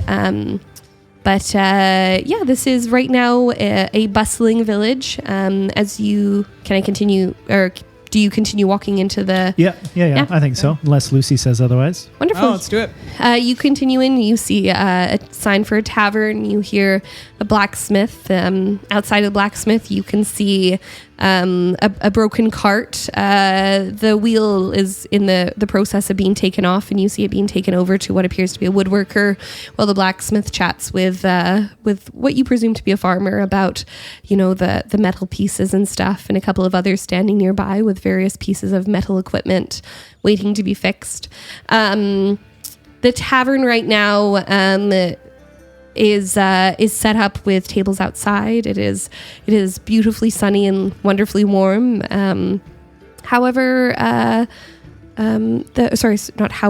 the village is yours. What would you like to do? I am quite parched. If you join me in a drink. I would love that. We can seek out this Sylvia. Yes, and her mean left hook. Well, maybe we'll skip that part, but... We'll see after our line of questioning. Well, lead the way, Lucy. You have a keen sight. You enter into this tavern, and you do notice that it has very large, like saloon style doors that are currently propped open. And as you walk in, you see that the entire back wall has very similarly, almost like gates that have been opened to allow in lots of fresh air. There's lots of people with large satchels and wares nearby. It is very clear that people have come here for a drink before returning to their own villages or their own homes. There's people playing games. There's someone playing music nearby, a bard with a hat out, playing fine. Just fine for a village this size. And behind the bar, you see a very dour-looking woman whose hair was probably at some point red and is now mostly gray with occasional like little red tinge. You notice that she has an equally impressive beard with beads and gold woven in. Is she like a dwarven? She is definitely a dwarf, yeah. And as you sort of approach the bar, you see that behind the bar there are steps and that it is a raised back of the bar. Nice. How big are her arms? Roll me a perception. Can Mawrow look too? He's keeping an eye out for that left arm. Perception. 16. Whoa, 25. You both approach, and she puts her left arm up on the counter and says, "What can I get you?" You notice that she is actually missing her right arm. Wow. You must be Sylvia. Yeah, that would be me. What can I get for you? We heard you told tales that pulled quite a pint with that arm. You should see what I can do. Pint for you too, or? Yes, please. Wonderful. And she goes over, and you notice that she is like very much your typical like tavern wench outfit of like a tight corset and like bulging breasts over sort of partially hidden by the beard, but you notice that the way it's being braided is kind of connected to this almost like lederhosen style strap to her corset, so as to leave like a peekaboo view of the heaving cleavage. She is wearing like a little skirt and some like almost legging style material, and she goes over, and the slit in her skirt opens up as she grabs down a tankard, and she sort of like makes eye contact with you, Lucerio, and she kind of gives you a little wink and a smirk, and she sort of lifts her leg and like wraps her leg so it's like the mug is like in the soft part behind the knee, and she uses her one hand to pour, and she goes, "Yeah, I had to learn pretty young how to do that one." And sort of like then sends one down the counter for you and starts pouring Mawrows as well. This time she switches legs and sends that one down to you too and heads down. She goes, 4 coppers. Lucy. I take out 6. Thank you. 4 for the till, or 2 for me. And she tucks them into her cleavage, which you, as it goes in, you hear them jingle already. That is a full cleavage. Amazing. Sylvia, you're a woman of many talents, and I respect you. Well, someone's gotta. When she turned around to grab the tankards, did we notice any markings that would hint towards an unburdening? On her? Yeah. Once again, instead of having you roll, I'm going to say thanks to that peekaboo view of everything. You can see that she does not have markings of an unburdening. Okay. Extra coin for a tip or extra coin for knowledge? Both. Well, thank you so much for the tip. And what's the knowledge? Is that something we discuss here or at our table? Depends what you want for knowledge. Well, we're in the market, looking to maybe move to an area like this, and we've heard some strange things going on here about, different people, humanoids. I don't really want to understand if this is a good place to invest or not. She nods at you, Lucerio. She gives you a good up and down, and then she looks over at Mawrow and she goes, "Don't worry, hon, you're not the first necromancer to come through this way." So the 2 of you little lovebirds looking at setting up like a little love nest. What are you thinking? I just put my arm around Mawrow, bring him in close. I'm Mawrow, you smell. What does he smell? Get nice close. So I believe I put this in my character description. You did, which is why I'd like you to repeat it. So I guess it's it was like red wine and smoke and something medicinal on the nose. Oh. Yeah, interesting. Imagine eucalyptus or spearmint. Yeah. You know? Interesting. Hard at work. Yeah. Marl's whiskers are twitching as, eye that's closest to you is watering a little bit. It's yes, whatever Lucy says. And what are we looking for, Lucy? You might as well fill in. You said you're looking for humanoids, so you're thinking the graveyard? Because we don't really have a very impressive graveyard here. Most of them are buried by fire. Well, we've heard rumors of some sort of ritual, an unburdening or something, but that doesn't quite take, if I'm getting that right. An unburdening that doesn't take... I don't know, I'm not privy to a lot of unburdenings. Well, they are. And she kind of nods her head in the direction of the tower. She goes, to be honest, not a lot of them happen here in the tavern. And them, and he nods his head towards the tower, is the outpost. Yeah, them would be the outpost. Occasionally you see them dragged through here from the ship or whatever, sometimes through the gate, but sometimes they march themselves right up there, Small mercies. One of these burdened. Well, the burdened are the people with the magic. Yeah, sure. Yes. One of the burdened. If one of us were to go up there, what can we expect? Unless they're expecting you, nothing. Right. We heard from the big city that they weren't doing it right, and I just wanted to get a sense of the town feeling towards them. They're not doing it well. They don't really come out much. They don't come, How do people feel about them? Neutral. They do a service sometimes.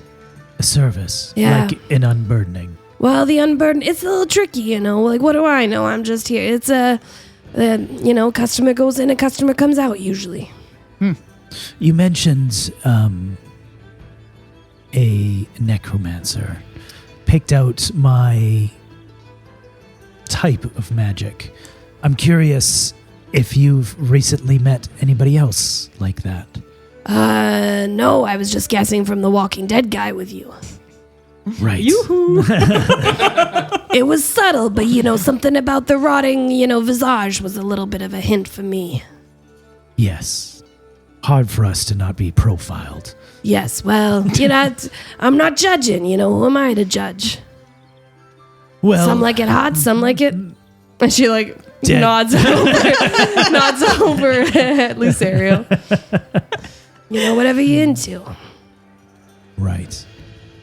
Well, your name was... Yeah, you're the one who came to me, Sylvia. Right, Sylvia.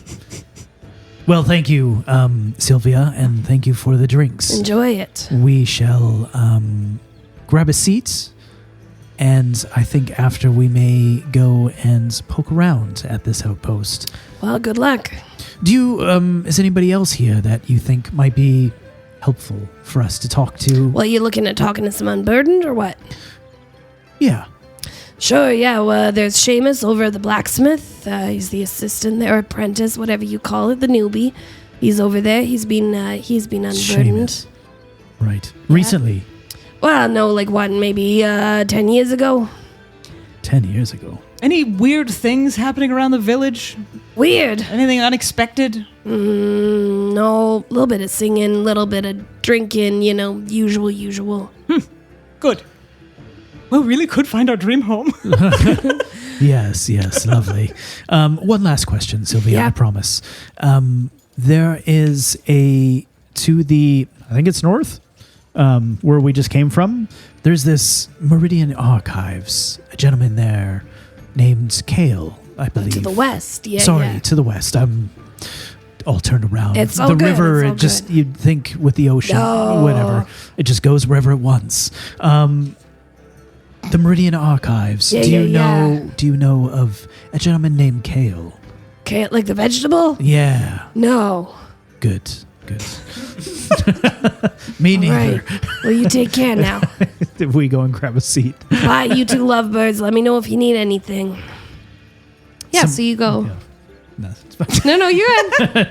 Yeah. Do you sell any lubric? No, it's fine. It's fine. Now, you see, if you go over to the blacksmith, he's got the good stuff for getting the wheels on, Well, capital. Yeah. What would you two like to do now? Oh, we're should we go and speak with the blacksmith? Schmith. Well, I was going to say I wanted to finish my drink, but it seemed like you're already into your cups. Well, I mean, I'm talking while we drink. I don't mean right now. We can have a game of Quen. Ooh. It's a stupid card game where I never really understood anyway. I just choose cards for each of the lanes and hope I do well. It doesn't sound like you'd be a very good match then. I think we need to... it's weird that they were saying at the Meridian Archives that there were these, humanoid, failed sort of unburdenings. And but yet...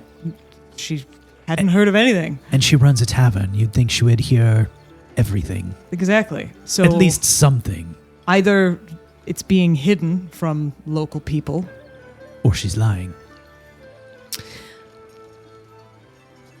Yes, Chelsea? I'm having that DM thing. You know when many pieces of information were given. I'm looking slightly at Sean because he's not part of this conversation. Many pieces of information were given at once. Sean. Yeah, Sean, stay out of it. They're down like different lanes, and then people put two lanes together. Are you saying I don't take good notes? They're sisters, right? Tamsin was investigating some strange humanoids, and so was Leo Katie, unrelated to the unburdenings. Oh, but they're here? No. Perfect. The strange unburdenings are happening here. Strange signals from the unburdenings are happening here. Strange signals. Like the not dissipating within the the funny little machine thing he showed. Well, but she did mention that she hasn't heard of any non-dissipating magic. Some sort of magic that doesn't work as intended. Who did? Sylvia. She mentioned that? I did ask. Did I not ask that? Did I ask that, Chelsea? I'm pretty sure I asked You asked for any strange happenings, and she said nothing really too much. Okay. Good enough. Really read deep into that. Well, I guess the only place is the outpost, although... I think we should speak with the blacksmith. Or, well, the apprentice. Harry or Hansen or... Seamus. Or that one. Swing and a miss. I would say, as much as your gut instinct about Kale is what it is, he does have legitimacy when it comes to actually talking to those folks up at the outpost. Whereas we are likely to get arrested. Yes. Well, maybe we don't approach the outpost then and try to find information by visiting Seamus. I'm with you. Well then, Cheers. cheers. I'm already done mine, but cheers anyway. Cheers. Perfect. So you head over to see Seamus. Yeah, and the blacksmith is absolutely bustling right now. And you see right now the blacksmith is hammering something out. Meanwhile, there is a younger man working the bellows. As you approach, you see that he appears to be a half orc. And against his green skin, the pallid tether, marks of the pallid tether are bright, very, very, very apparent. Notable, yeah. Yeah. Well, do you want to do this talking or should I? Want to flip for it? Not really. Oh, go ahead. No, I thought you last time speaking with Sylvia did a stand-up job. Capital, even. Well, I knew you wouldn't say that lightly.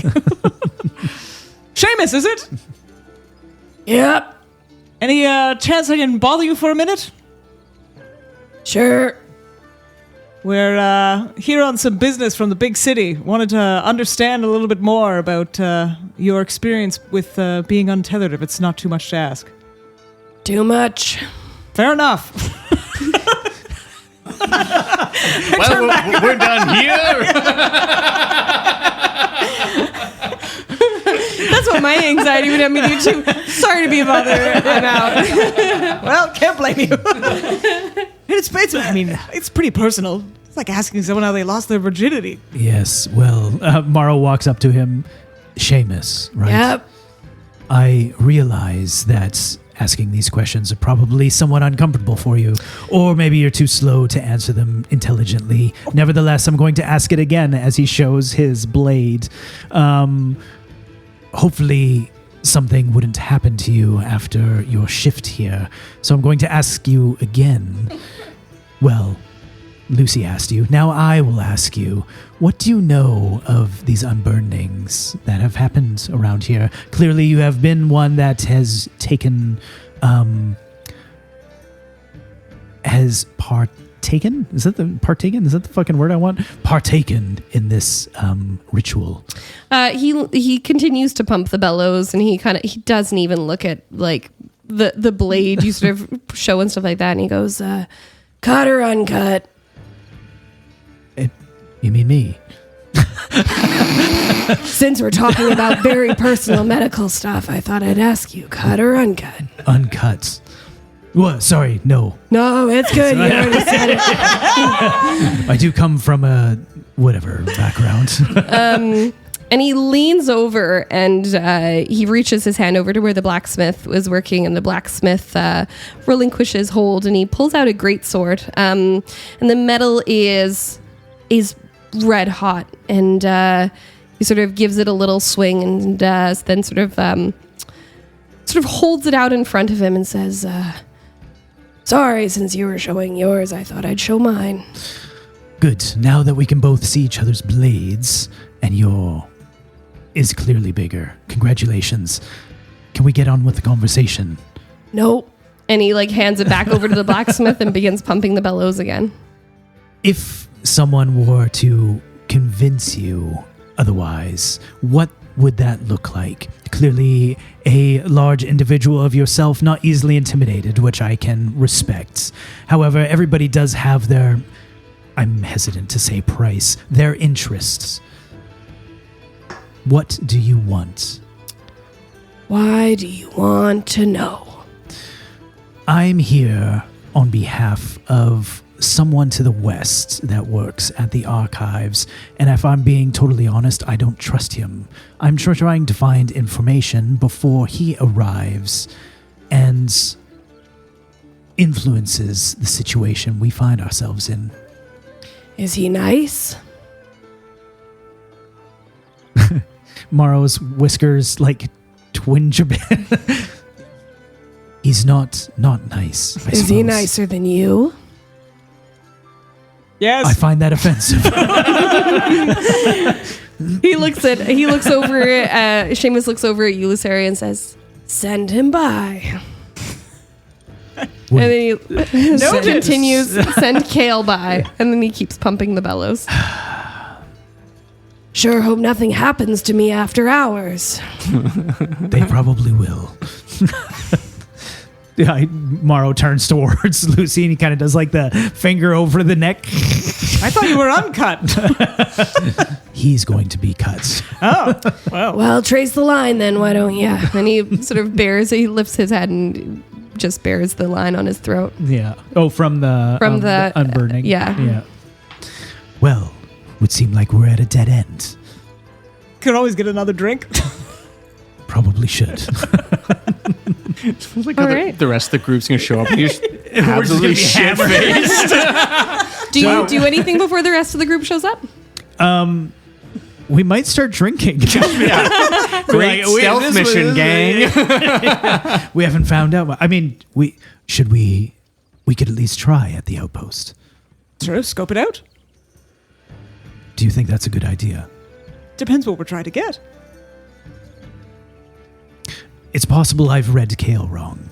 It is a possibility. And you know what? Good for you for recognizing that is a possibility. I don't want to make those assumptions, though. And now that we've been here, this individual doesn't seem to want to share anything that might be helpful. Sylvia doesn't seem to think there's anything amiss. And everybody else seems to think Kale is a stand-up chap. So, I think that puts us in a situation of finding the outside seats at this tavern and having a couple rounds until they arrive. What say you?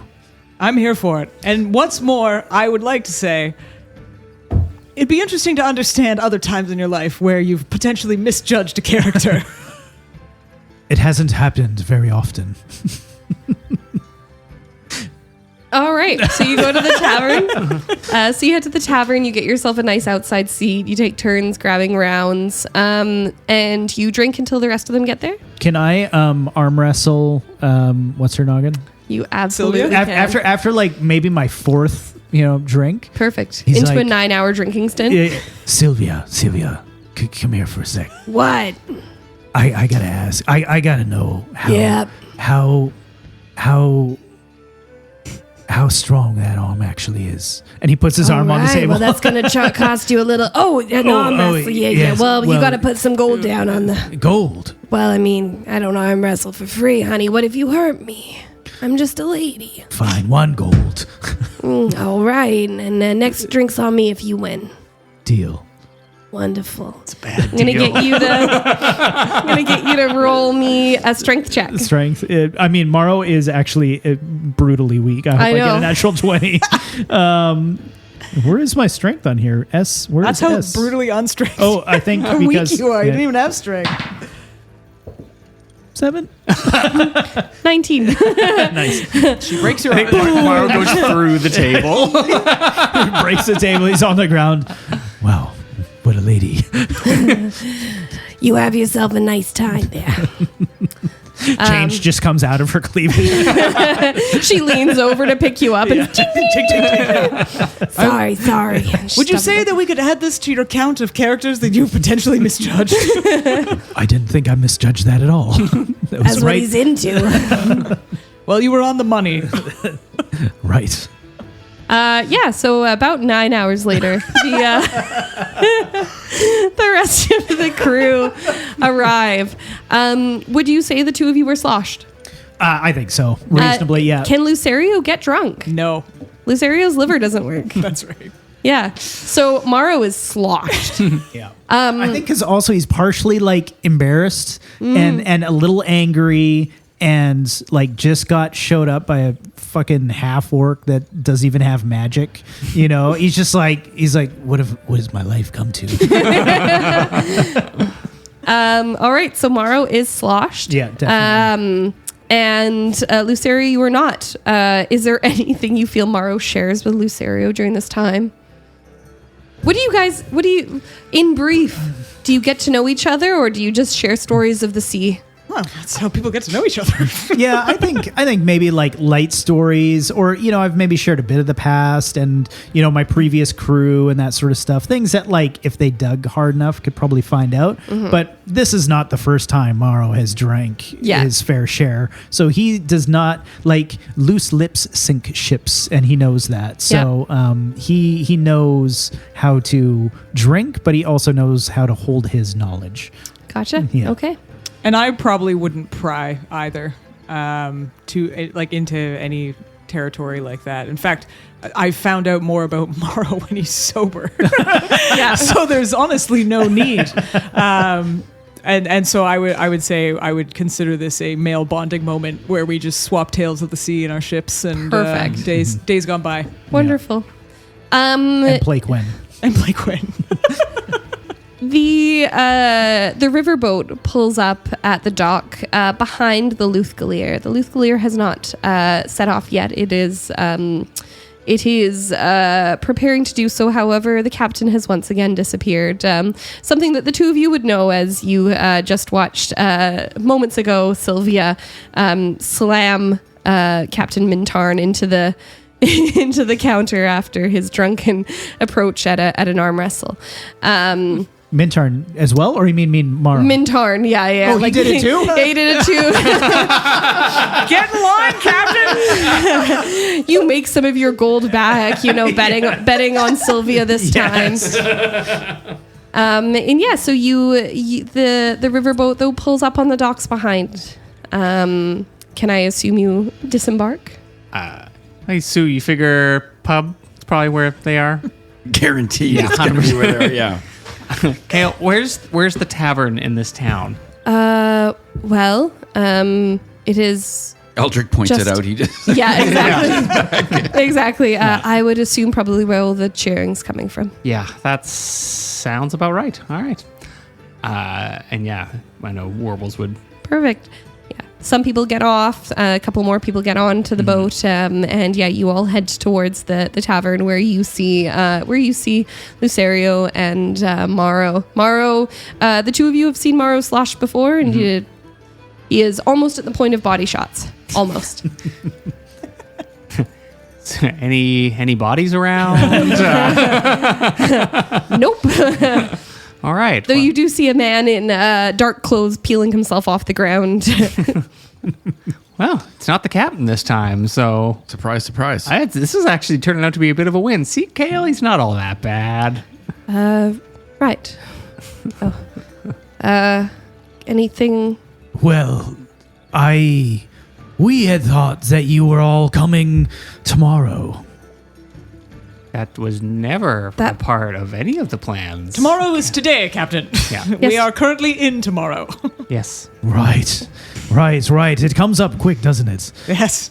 One after another. Kale's here. Lovely. Kale, come on in. He puts his arm around him.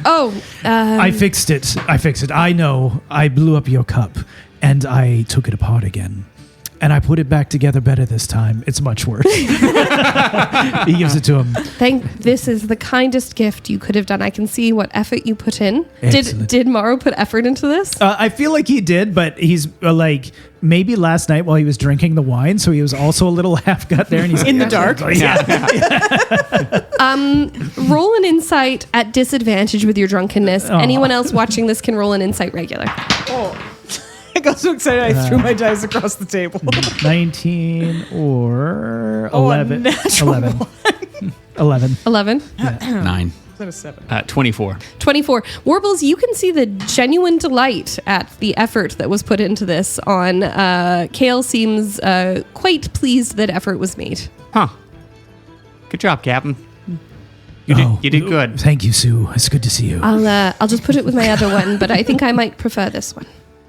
Oh, yes, no problem. And Kale, I must say, I think I misjudged you. I don't always get it right. And, I like to trust the old gut. And he taps on his belly. Which is quite rounded with alcohol. Right? Gives out a little burp. Oh, yeah, not too hard.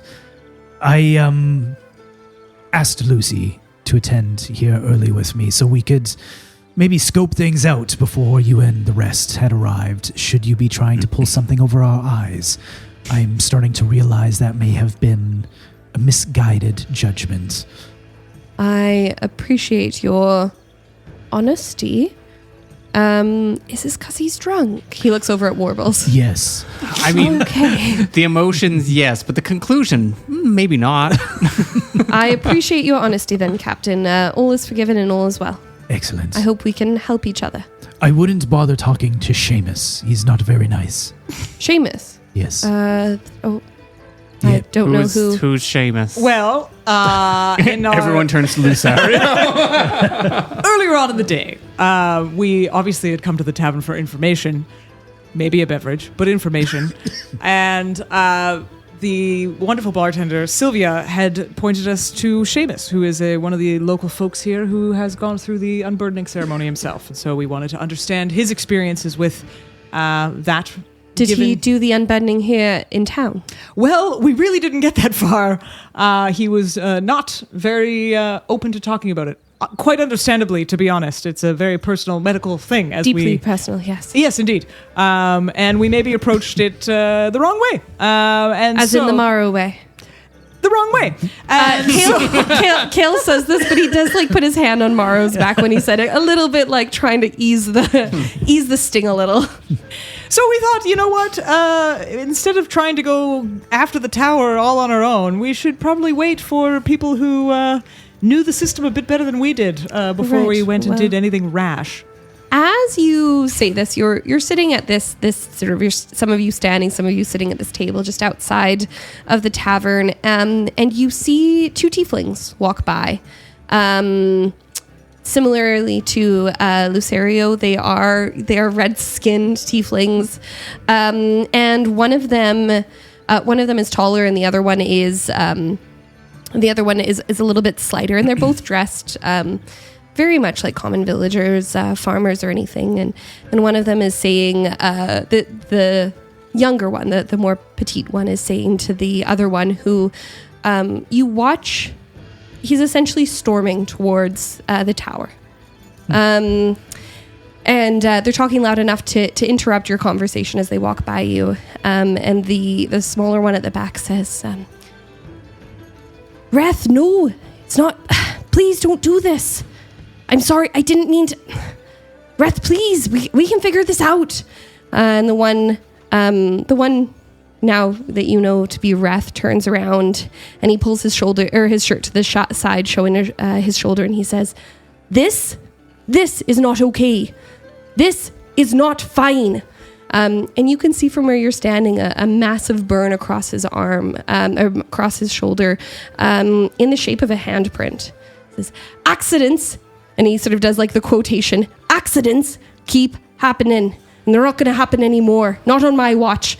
And the younger man looks frightened. He looks very afraid in this moment. And the older man, Wrath, starts storming again back towards the tower and says, Faerun, just go home and wait for the pallid tether. I don't want to do this here. And he's taking off towards the tower. Well, this could be interesting. Do we intervene? Yeah, it's a good idea. Or at least see how this shakes out. I'm like shocked because I haven't seen a tiefling in forever. Especially, so this one does me in. And so I'm like up on my feet. I think I was sitting before this, and I am like up on my feet, high alert, like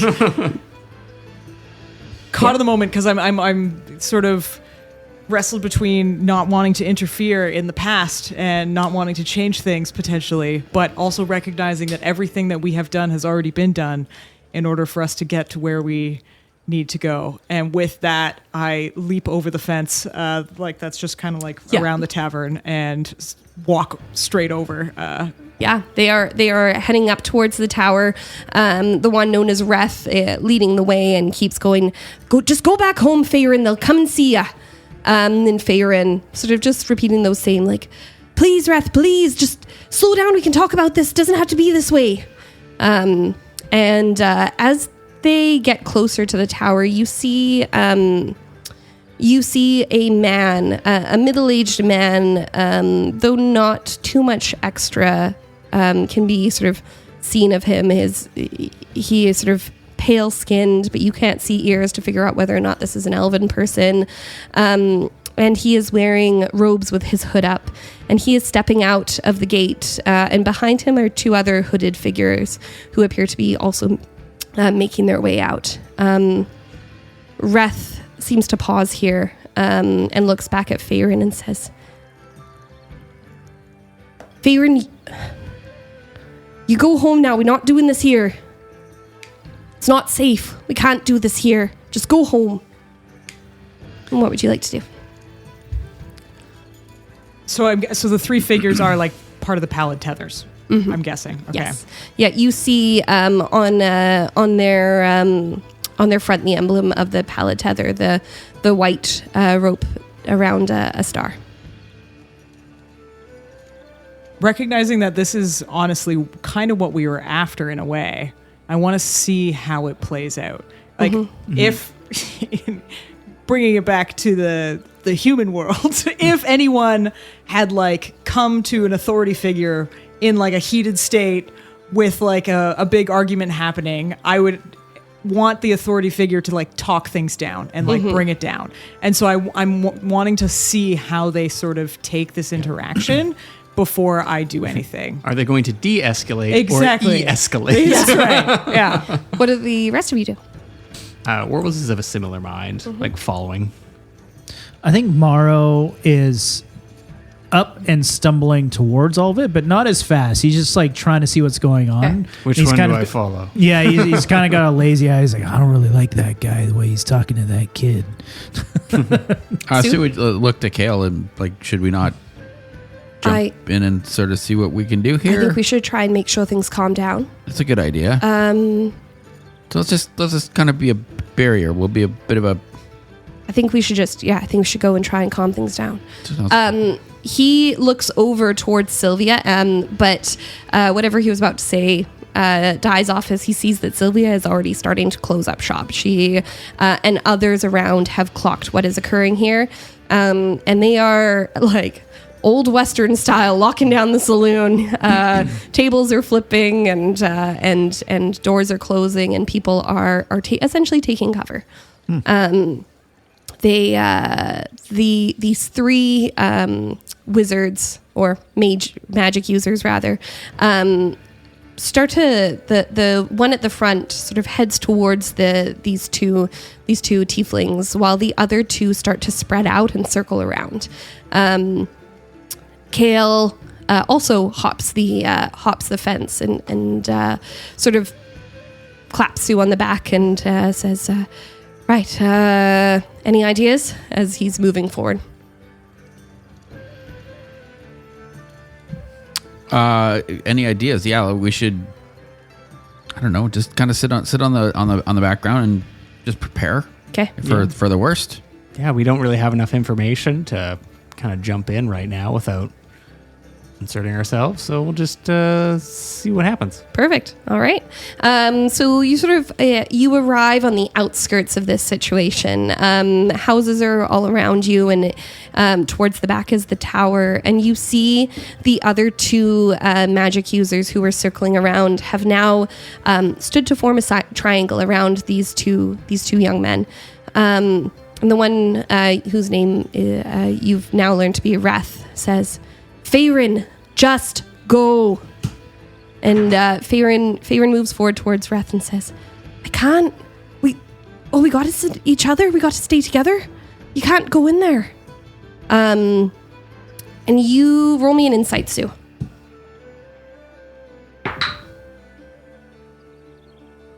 Nat 20. Oh. Nat 20. You can see Faerun is at this point essentially begging. And Reth, despite the fact that when he walked by earlier with his jaw clenched and stuff, Reth is starting to look very scared. The kind of look that someone gets when they decided that they're going to go bungee jumping, but they've finally gotten to the edge of the bridge and they're suddenly like, oh shit. As the reality of what he's walked himself into begins to settle in. You see he is, despite the fact he is talking to Farron, his eyes are flicking around to the magic users and realizing that he is surrounded. He starts to sort of shaking with nerves at this point, and you notice that his hands begin to smoke. Farron, please, you've just got to go. Could Sue walk closer to what's happening here? Yeah. And see if he could ask. He would kind of go down eye level with Farron. Yeah. And look him in the eyes. And just see if he could kind of just make contact with the younger brother, Farron, the one who's been asked to leave. Yeah. Or the one with smoking hands. With Farron, who's been asked to leave. Yeah, Farron, who's been asked to leave. Yeah. He would just say, "Can I take you home?" If I leave him, they're going to take him. That might be for the best.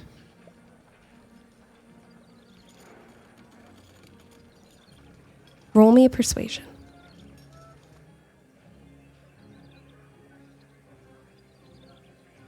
– 17 and 12 is 29. Like someone looking for any port in a storm, he has found someone to tell him what to do. And he is scared. And when you give him a direction to go, he goes. So he just grabs his hand and brings him forward. Perfect. And then starts to move in a direction. Reth had been looking around. And as he had been looking around, he sees his brother being taken away by a stranger. Someone dressed in pale clothing. Someone he didn't see arrive. And in this moment, Reth sees the pallid tether taking his brother away. And those smoking hands are engulfed in flame. And it is there that we are going to take our break. And when we get back, I will have you roll initiative.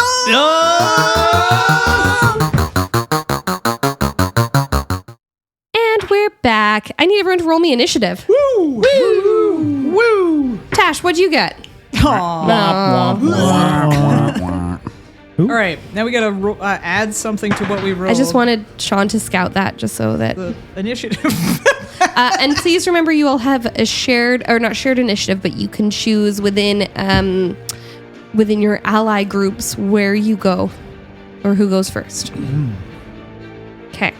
I got 20. So, natural 20 or dirty? Just a 20. Dirty. Okay. Mawrow got 16. 23. One second. Oh, sorry.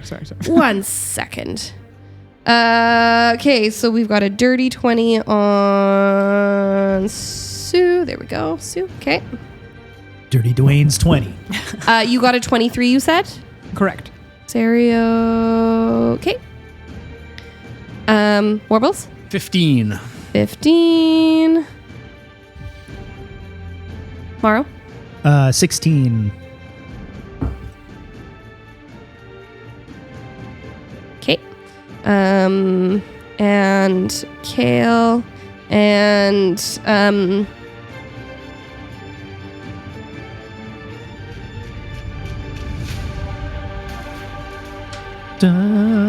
and Eldrick is out. Okay. First up, we have with a natural 20, we have Kale. Kale is going to I didn't put a mini out for Kale. Can you put this one out for Kale, please? And he was near to the tavern, which is that guy. Yeah, perfect. Sure. Perfect. He is going to go over. He's going to use his full movement to go up to the closest ally, which would be Lucerio. And he is going to say, better get moving. And he's going to cast Freedom of Movement. So for the duration, your movement is unaffected by difficult terrain, spells, and other magical effects. You can't have your speed slowed down, and you cannot be paralyzed or restrained. If you are restrained by something non-magical, so like grapple or whatever, you can spend 5 feet of movement just to get out. Wow. So you are And who cast that on Kale. Oh, Kale cast that on Lucy. Yeah, exactly. Alrighty. The other three, the three mages, are going to begin their ritual. They didn't even talk. They didn't even ask questions. They did not. They begin talking to each other, though.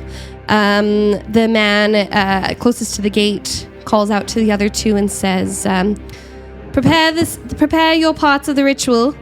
The woman nearest to you, Lucerio, you see her begin to focus, and a glowing ball of white gathers in her hands, and she begins to move forward. She's going to use her full movement to get up and behind Reth there. I should have brought my little lasers. Darn. Sorry, Dwayne. Oh, God. I thought he was going to reach for one. He's like, don't worry, I got one. Laser. Sean, would I be able to get you to move lady at the back closest to Gray? There. Yeah, perfect. Thank you. And the other two begin to prepare their spells. And that is going to bring us to Lucerio. Oh, my God. No. We haven't really decided what we're going to do here. Like, we're not going to... Because... Kill them. what, all of them? Yes. Aye, Captain. Jesus. Not yet. Because the guy in the middle, I mean, obviously he's having a meltdown, but he hasn't hurt anyone yet. And they're just going in and... Doing their job. Doing their job, technically, but no one really asked them. He just walked up to the front gate and was like, I have magic in my hands. Well, I don't like that. How much talking can you do before you have to... You have a total of 6 seconds for your entire round. Okay, great. And you can or for your entire turn. You can also hold actions You as well. can hold actions. You can say anything that is reasonable to say within kind of 6 seconds. I'm a little loosey-goosey on that, though, to be honest, but like...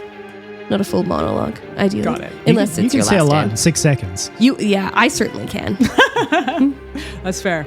Okay, so Lucy's just going to say... That took too long. Wait! And it's Sue's turn. Just kidding. I'm kidding. Perfect. Sue cast. So Lucy's going to yell, like, don't do anything yet. Calm him down. Like, just trying to, and like, but are they locked in? Like, are they going to keep going? If you would like for your turn, for your action, you could roll me an insight. I'm going to do that. Or Arcana if you would prefer. Both are completely acceptable. 14. Insight. 14? Insight? The woman walking up closest to Reth appears to be casting some kind of calming spell. Okay, that's good. Okay. Anything for your bonus action?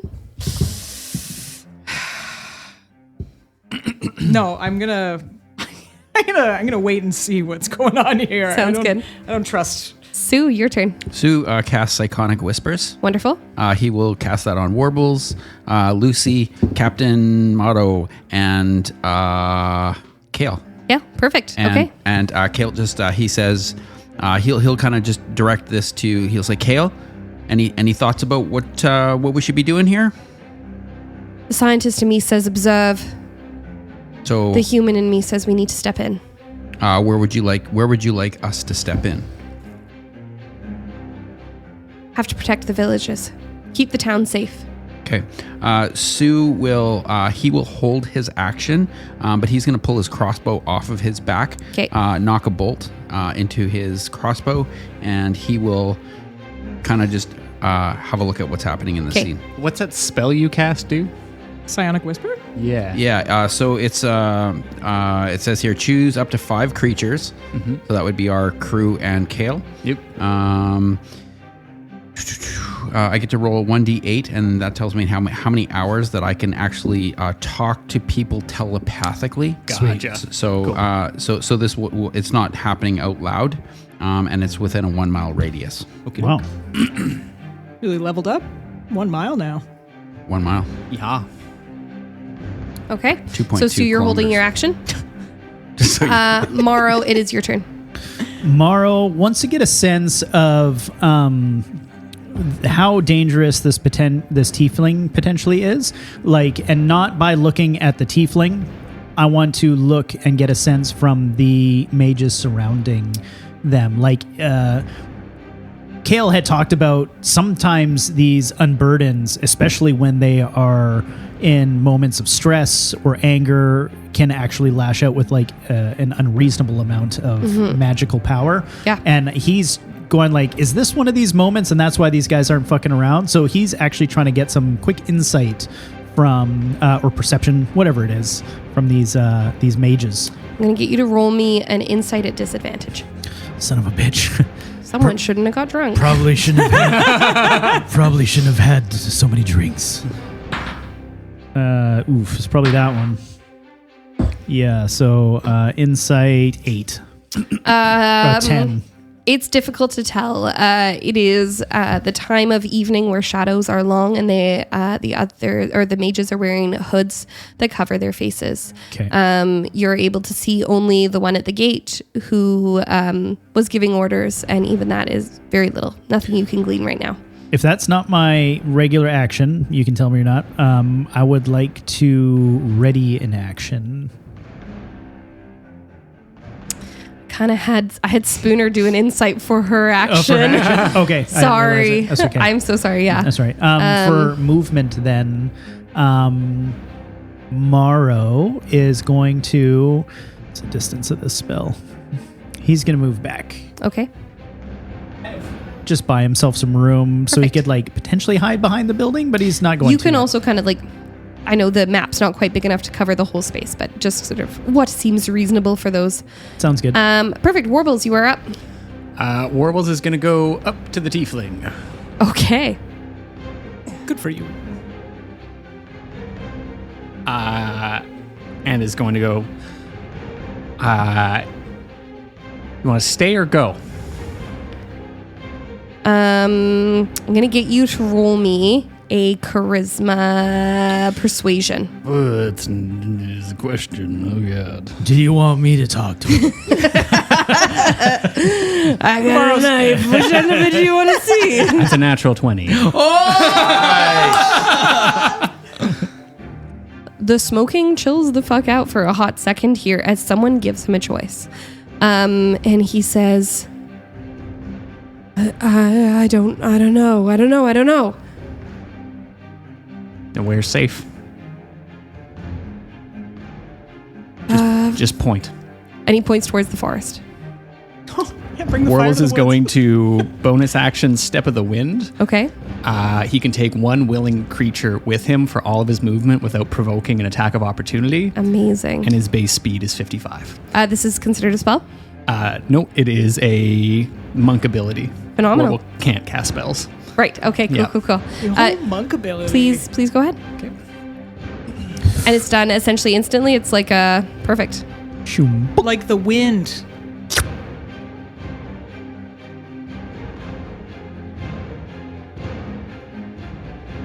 Into the tree line. Perfect. Yeah. Perfect. In response, 6. Reth is first in amongst 3 mages, and then he is in the trees with a stranger, and he startles. And he is going to take 4 points of fire damage as his hands reignite. Warbles, I would like you to roll me a persuasion or a perception.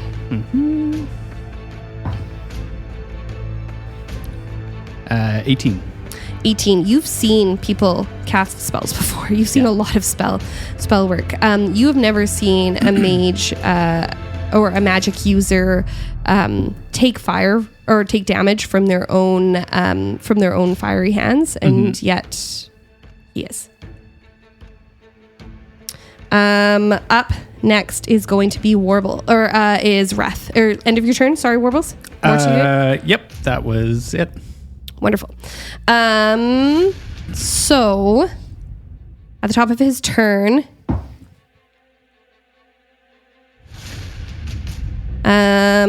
he is going to again accidentally cast Burning Hands. He looks to you and he says, I didn't want to hurt anybody. And he grabs onto your shoulders. And as he does, his hands reignite. I need you to, who's just seen his hands igniting, do you have a reaction that you would want to take for that? Were you in contact with him when you moved him? Yes, definitely. Yes. Yeah. Okay. So then, do you have anything evasive you can use? I have evasion. Evasion. So I'll roll to attack and then. No, that's pretty much just for like dexterity saving throws and stuff. Yeah. Okay. Gotcha. So then you are going to take 2 points of fire damage. No, that's fine. I know you didn't mean it. Perfect. He goes, oh, I'm sorry. And he pulls his hands back. It's okay. And I would love you to roll me a D8, please. It's 1. A 1. I don't know if that's good or bad. As he starts to back off from you, he lifts his hands up, and as his hands come out, flames start to spiral out from his hands and past you and into the trees. You are going to take an additional 5 points of fire damage, and you see that Reth's clothes have caught fire. Why did you laugh, Sean? Because it's all going south so quick already. It is on to Farron's turn. Farron is going to use this moment, and he is going to turn towards the tavern, and he is running. Does Sue do anything to stop him? No. Okay. Farron takes off running towards the tavern. You see him at the door. He can't open it currently, but he is effectively out of sight of the main part of the battle. Can I follow him? Top of the round. Jeez. Top of the round is Kale's turn. Kale takes off running towards the trees where he sees fire has just started spouting, and he is going to cast Control Wind. You see him working to suppress the flames in the trees. I'm going to have these 3 roll perceptions. 2, 18, and 4. The only person who sees where Warbles and Reth go is the female mage, the one played by Delilah, the female mage who is facing in that direction. She points in that direction and takes off running, the calm emotions spell still at her fingertips, but for now she is holding her turn to get to the tree line. She has pointed out to the others, but effectively they have not seen it in time to take their turn. Lucerio. I'm going to run after Farron. Okay. Yeah, you easily catch up to him. Okay, so he's at the... essentially in this little gated area where the tavern is. Yeah, so you and Farron would move in there. Perfect. So he's trying to open the door. Yeah. Farron, was it? Yeah? What are you trying to do? Leave! What's going to happen? Was about to blow, isn't he? Does the town have any sort of fire brigade? There's a well. There's a well. All right, let's go to the well. No! Why? And If he just kicks me in the shin and takes off. yeah, essentially he is in a panic at this point. He has seen something like this before, clearly. Okay. So I got to run back to Sue, and I mean, it's only 6 seconds. That was probably 6 seconds, wasn't it? Mm-hmm. It's pretty darn close, yeah. Okay, I'll hold my turn, and I'll just run back to where Sue was. Okay, sounds good. Sue, your turn. Sue is he would like to get line of sight. Whereabouts is? Oh, Sue's back here. He's gonna actually tuck. He's where in front of the tavern. He just wants to come around the side. So he's in front of the door here of the tavern. He just wants to come around to the side where the brick is, and so if something blows up, he's going to be hanging out by the other side of the brick. Perfect. Sounds good. That's you. Tuck him right into the brick alongside the building. Yeah, that's me. Oh. And then tuck him into the building. Perfect. Just so he's not a barber. Sure, you could just move everything around on the board. We'll say that you were. We'll say that you're just out of sight. Like you can see it. You can see him, but your body is essentially 3/4 cover. So yeah, he's just gonna kind of keep an eye on this scenario. Okay, you're holding your turn. And he's gonna move, and then he's going to touch base with Warbles and just ask the question: how fucking bad is this gonna get? It can go one of two ways. Either really bad or a little less bad. Anything you need from the rest of us as we have a moment to... I'm just trying to talk this person down Reth. here. Reth. Yes, Reth. Okay. Trying to talk Reth down here a bit. Cool. Okay, Mawrow, your turn. Mawrow wants to see this play out because he's curious and has never seen an unburdened or a burdened person lose it, Cool. I suppose. So he kind of wants to see it firsthand and casts Hold Person on the woman who is approaching them, trying to calm them down. Wonderful. That's a saving throw. Yeah, of 18 wisdom. God damn it, Mawrow. That is a natural 20. Fucking Nice. shit. She doesn't even break stride. He stabs her. With his drunken knife. What is in that tea? But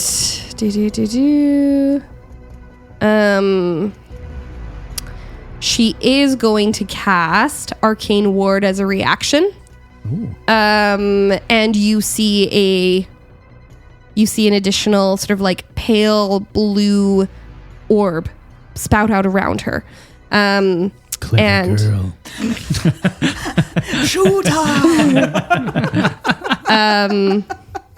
And she is now she's now a little extra protected, and she continues running. Okay. I will say that she has used her full movement, so she would be so that is 30 feet. Yeah, she is moving into the trees now. For my move action, I'm going to run after her in hopes in future turn to use the old-fashioned way, aka grapple. Mawrow is actually very fast. I think he goes 50 because of his feline traits on top Sick. of his speed. Cool. But let me just double check. But he's pursuing, so. Okay, cool. Only 50, eh? We will say that you It might are. not actually be 50. We will say that you are right on her, like right behind her, right It was on her tail. It was 15. Oh, actually, I guess if I'm intoxicated, it's probably half that. I'm like, It uses a lot on the zigzag. yeah. Mawrow, anything else? Nope, that's it. Warbles, you're up. All right, Reth. Reth, is it? Yeah. All right, we're just going to do... I teach this to my class in Warb Fu. We're just going to go through some breathing exercises. Perfect. Don't worry. Farron's fine. So it's one of my crewmates, and we're just going to calm down a little bit. Breathing, trying to get the flames. And if Warbles sees them get worse...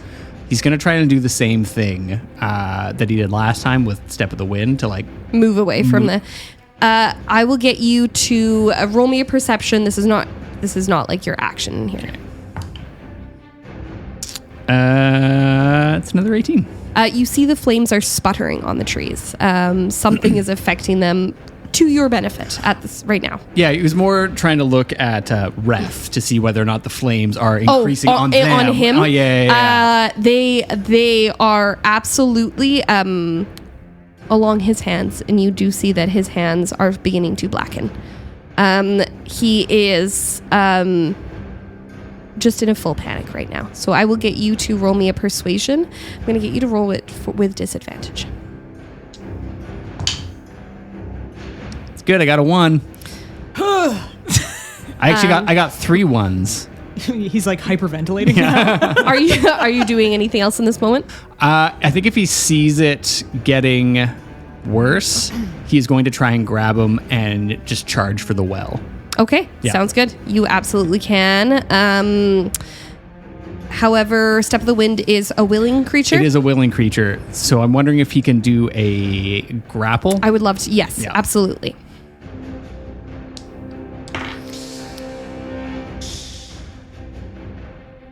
trying to remember. Like all of my monk stuff lets me use dexterity but I can't remember if that also allows me for grapple as well. I feel like I'm that's going to probably strength. allow it in this case because of what Warbles is, in that in theory you can engulf. Great, that's a 21. Wonderful. You absolutely are able to sort of engulf him and take off running. As you do so, You're like a gelatinous blob. Yeah, that's all. I am an ooze. That is my class. as you do so, he is going to respond. Yeah, makes sense. Yeah, sorry. And he is going to cast Hellish Rebuke. That makes sense. Once again, unwillingly. So that is going to be a dex saving throw, please. I know, you're so good at them. I gotta yeah. Anyhow, it's a 24, but the other one was a 1. So I get advantage on these. Okay, so you're going to take half the damage of 2. Am I Chelsea with my evasion? Am I? Are you going to take no damage at all? I'm gonna take no damage. Amazing. This is cast, and it's like you knew it was going to happen as you see his hand come up, almost to push you away. You know that this spell is not intentional, and it shoots out of you as you turn yourself momentarily into a little donut. However,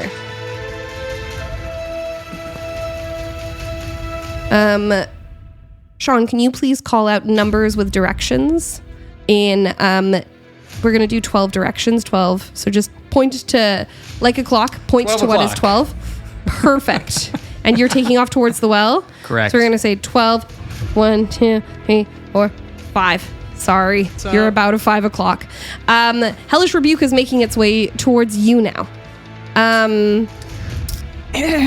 Yep. It is going to be it is going to be 18 points of fire damage. And I can react. You can react. Would you like to cast a Hellish Rebuke back? You're a tiefling too, right? Yeah, I am. Yeah, cool. Yeah, what the hell? Well, you get brother, what are you doing here, man? You get half the fire damage, I think. Yes, Is that correct? that is correct. Yeah, from what I remember. Okay, good. Well, I guess I'll just take it. Okay, 9 points of damage. Perfect. Breath is going to take the same. Actually, wait a second. I can do a thing. Can you? Well, no, I'll save that thing. It's Do you have to fine. stand up to do it? Just asking. These are good questions. No, these are good questions. It's a great question. This is how I learn. Yeah. Actually, I guess I'll use a luck point. Ooh. I'm gonna use a luck point to give him disadvantage on his next attack roll. Wonderful. Okay, And sorry, how much damage was it? 9. that was 9. Thanks. Perfect. It is on to, we just had Warbles. It is Reth's turn. Reth takes more fire damage, and as he does, a pulse of energy comes from him as he screams, and unknowingly casts Shatter. Uh-huh.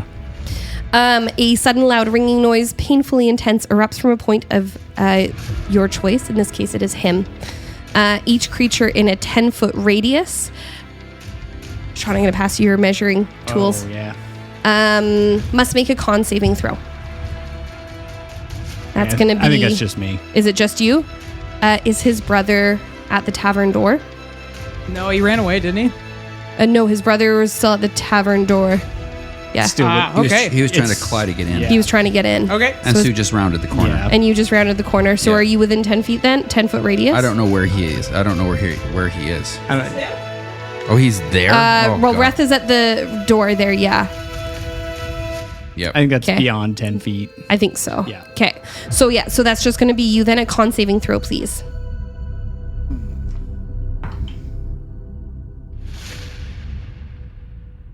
Uh, 21. 21. So you will take half damage. Cool. 3, 7, 14 point. Oh, sorry. There's one more. That's going to be 20 points of damage. And that was with the luck point disadvantage? Dang. Can I assume you are made of organic material? Yeah, I think it's a fair assessment. Wonderful. Are you wearing any magical items? No. Wonderful. Then the walls around you, including the well, are damaged severely. They blow inwards or outwards away from you. The well collapses in on itself. Sorry. It just took a lot of damage. And the walls topple. Reth is going to take the same. And I'm sorry, can you remind me of how much damage you It was 20. 20, thank you.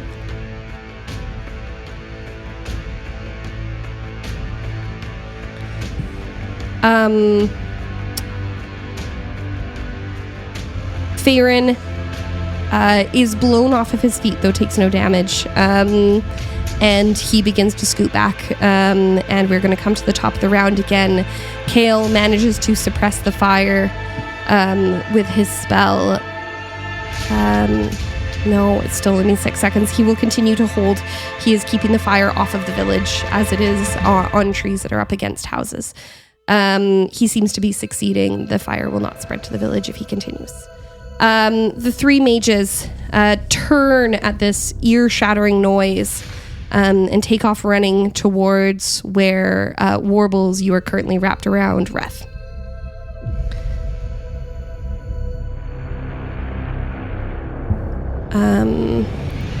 Warbles, I need you to roll. Let me just check what it is. Mm-hmm.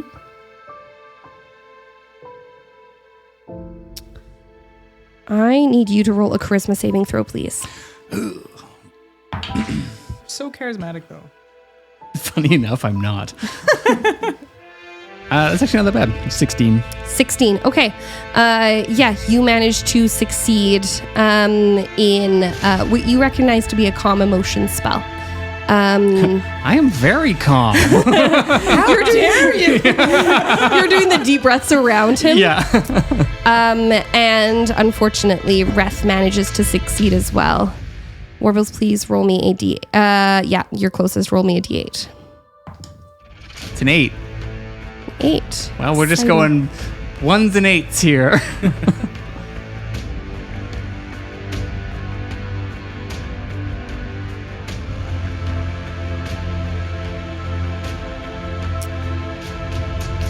Warbles, how does your evade work? Is that like at my Really choice? good. Yeah, really well. Really good. Really It good. is so good. No, it's only for things that require dexterity saving throw. Okay, so this is a dexterity saving throw. Oh, great. I need you to roll me a dexterity saving throw as infernal chains of light lash out. Cool. 24. 24. You succeed. You will take, that's a 6, not an 8. I take no damage if I succeed. Nothing. Perfect. Why are you still rolling? Why? What? Uh-oh. What does your evasion look like? I think like if you can, it's like the movie Flubber. Oh, God. Where he just like has a very elastic quality So you- about him, and so he just like can create like little holes in him that Okay. stuff can go through, or just like bend around. Okay. Yeah. So you stay attached to Reth then? I think at this point he would have let go. You would have let go. Yeah. Okay. So you move away, and as you do, you see these chains of light shoot out of Reth, and they attempt to wrap around you. And when that fails, they wrap around Reth, and you see as the chains tighten and tighten, and cave Reth's chest in. Well, this is awkward. And Reth dies, and that is the end of our combat. Interesting. The village is loud. Inside the tavern, you can hear shouts. You can hear people at the windows. Some are looking out. Others are hiding. Sue comes out of hiding. Perfect. Sue, you come out of hiding. Lucerio right behind him. And you can hear Farron from here crying. He stays where he is, cowered against the wall. And you watch as the three mages make their way over to Reth's body. The female mage leans down and closes Reth's charred eyes. She pauses for a moment, and those of you who are familiar recognize that she says some kind of prayer. She and the other two move away while Kale finishes engulfing the flames in the trees. They are flickering but rapidly going out. Two of the mages move towards, while the female mage stands nearby, almost as if guarding the body, though right now no one dares to approach. What would you like to do? Sue would go over to Farron. Okay. And just kind of wrap him in his arms. Yeah. Farron cries. Right now there is nothing more for him to do. Sue would just hold him. Yeah. Yeah, I think Warbles would just like sit down and is fairly gutted by this outcome. Yeah. Just thought I was trying to help. Lucerio's gonna go over to Warbles and comfort him. Mm-hmm. You did everything you could. You were brave in the face of danger, and you sacrificed your own body to try and make someone feel better in their own tough moments. There's no braver act than that. No one could ask more. Thank you. And it seems sort of like a bit of a hollow thanks, as doesn't have eyes, but you can tell it's staring into a middle distance at this point. I just put my hand on his shoulder. He's squishy. Lucerio wants to let go, but doesn't. What does Mawrow do? Mawrow goes over to Kale and stands next to him quietly for a minute, and then kind of glances to his side to Kale. You wanted to help, yet here we are. I don't try to say that as a point of blame. I more want to understand what we should have done. We don't understand how these things pan out, and now we have a unfortunate reality of how they do. In future, how do you see these playing out if we were to be involved again? Should have we stopped him? Should have we stopped the mages? Should have we walked away? I don't know. And he has not yet turned around, but he knows what's happened. And I think at this point, as you look up, you see that the flames in the trees could certainly be put out, but it's almost as if he is holding them just as is, almost like he's buying himself time before he has to turn, before he has to deal with it.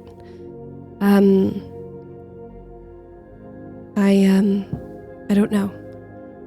I believe that we can do better than this. I believe that the mages who control these ceremonies can do better. And yet, perhaps if we'd allowed it, he would have survived. Interesting.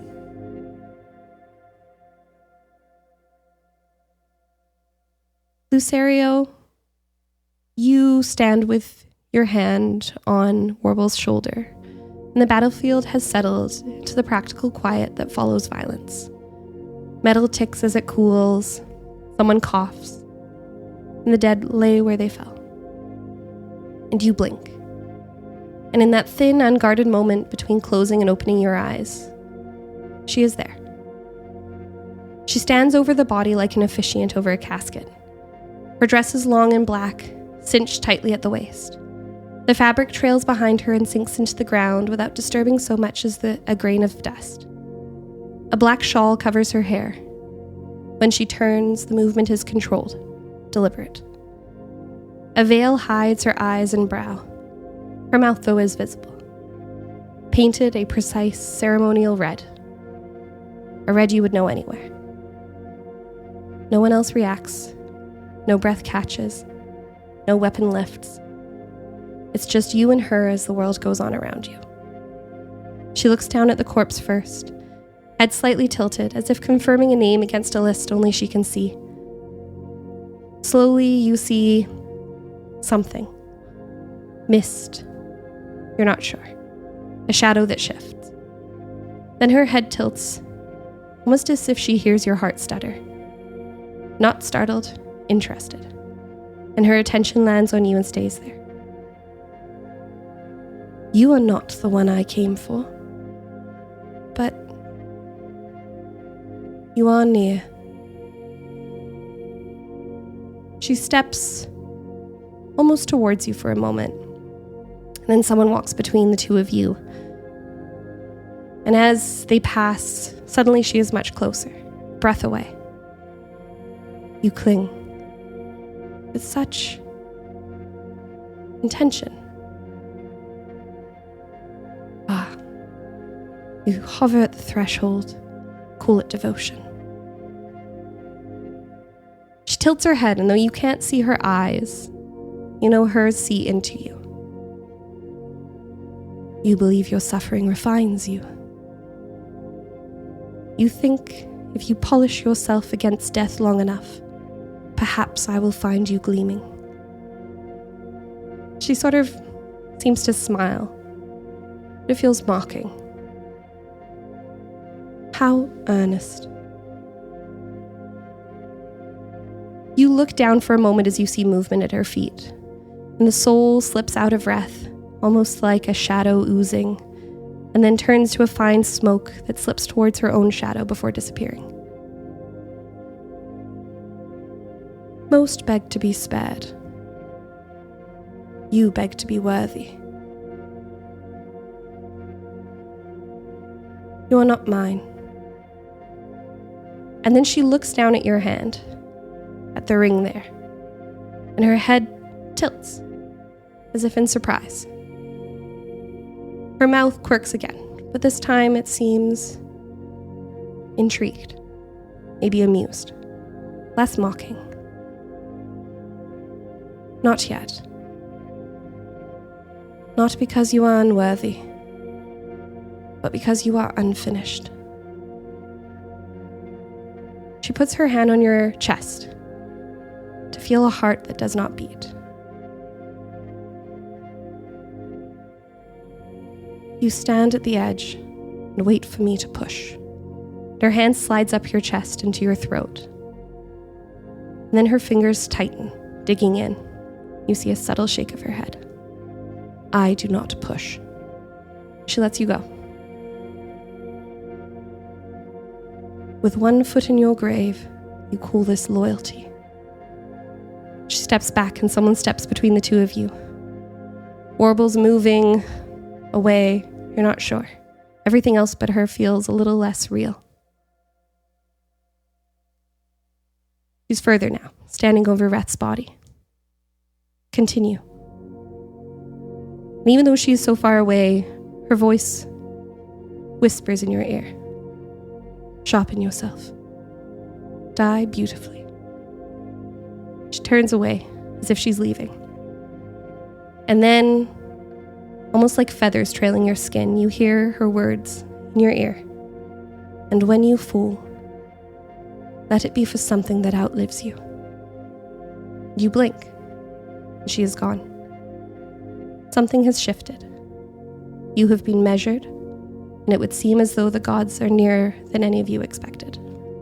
And that is the end of our session. Oh boy. I don't even get to respond. Adventurers, grab your weapons. But first, kiss your kin.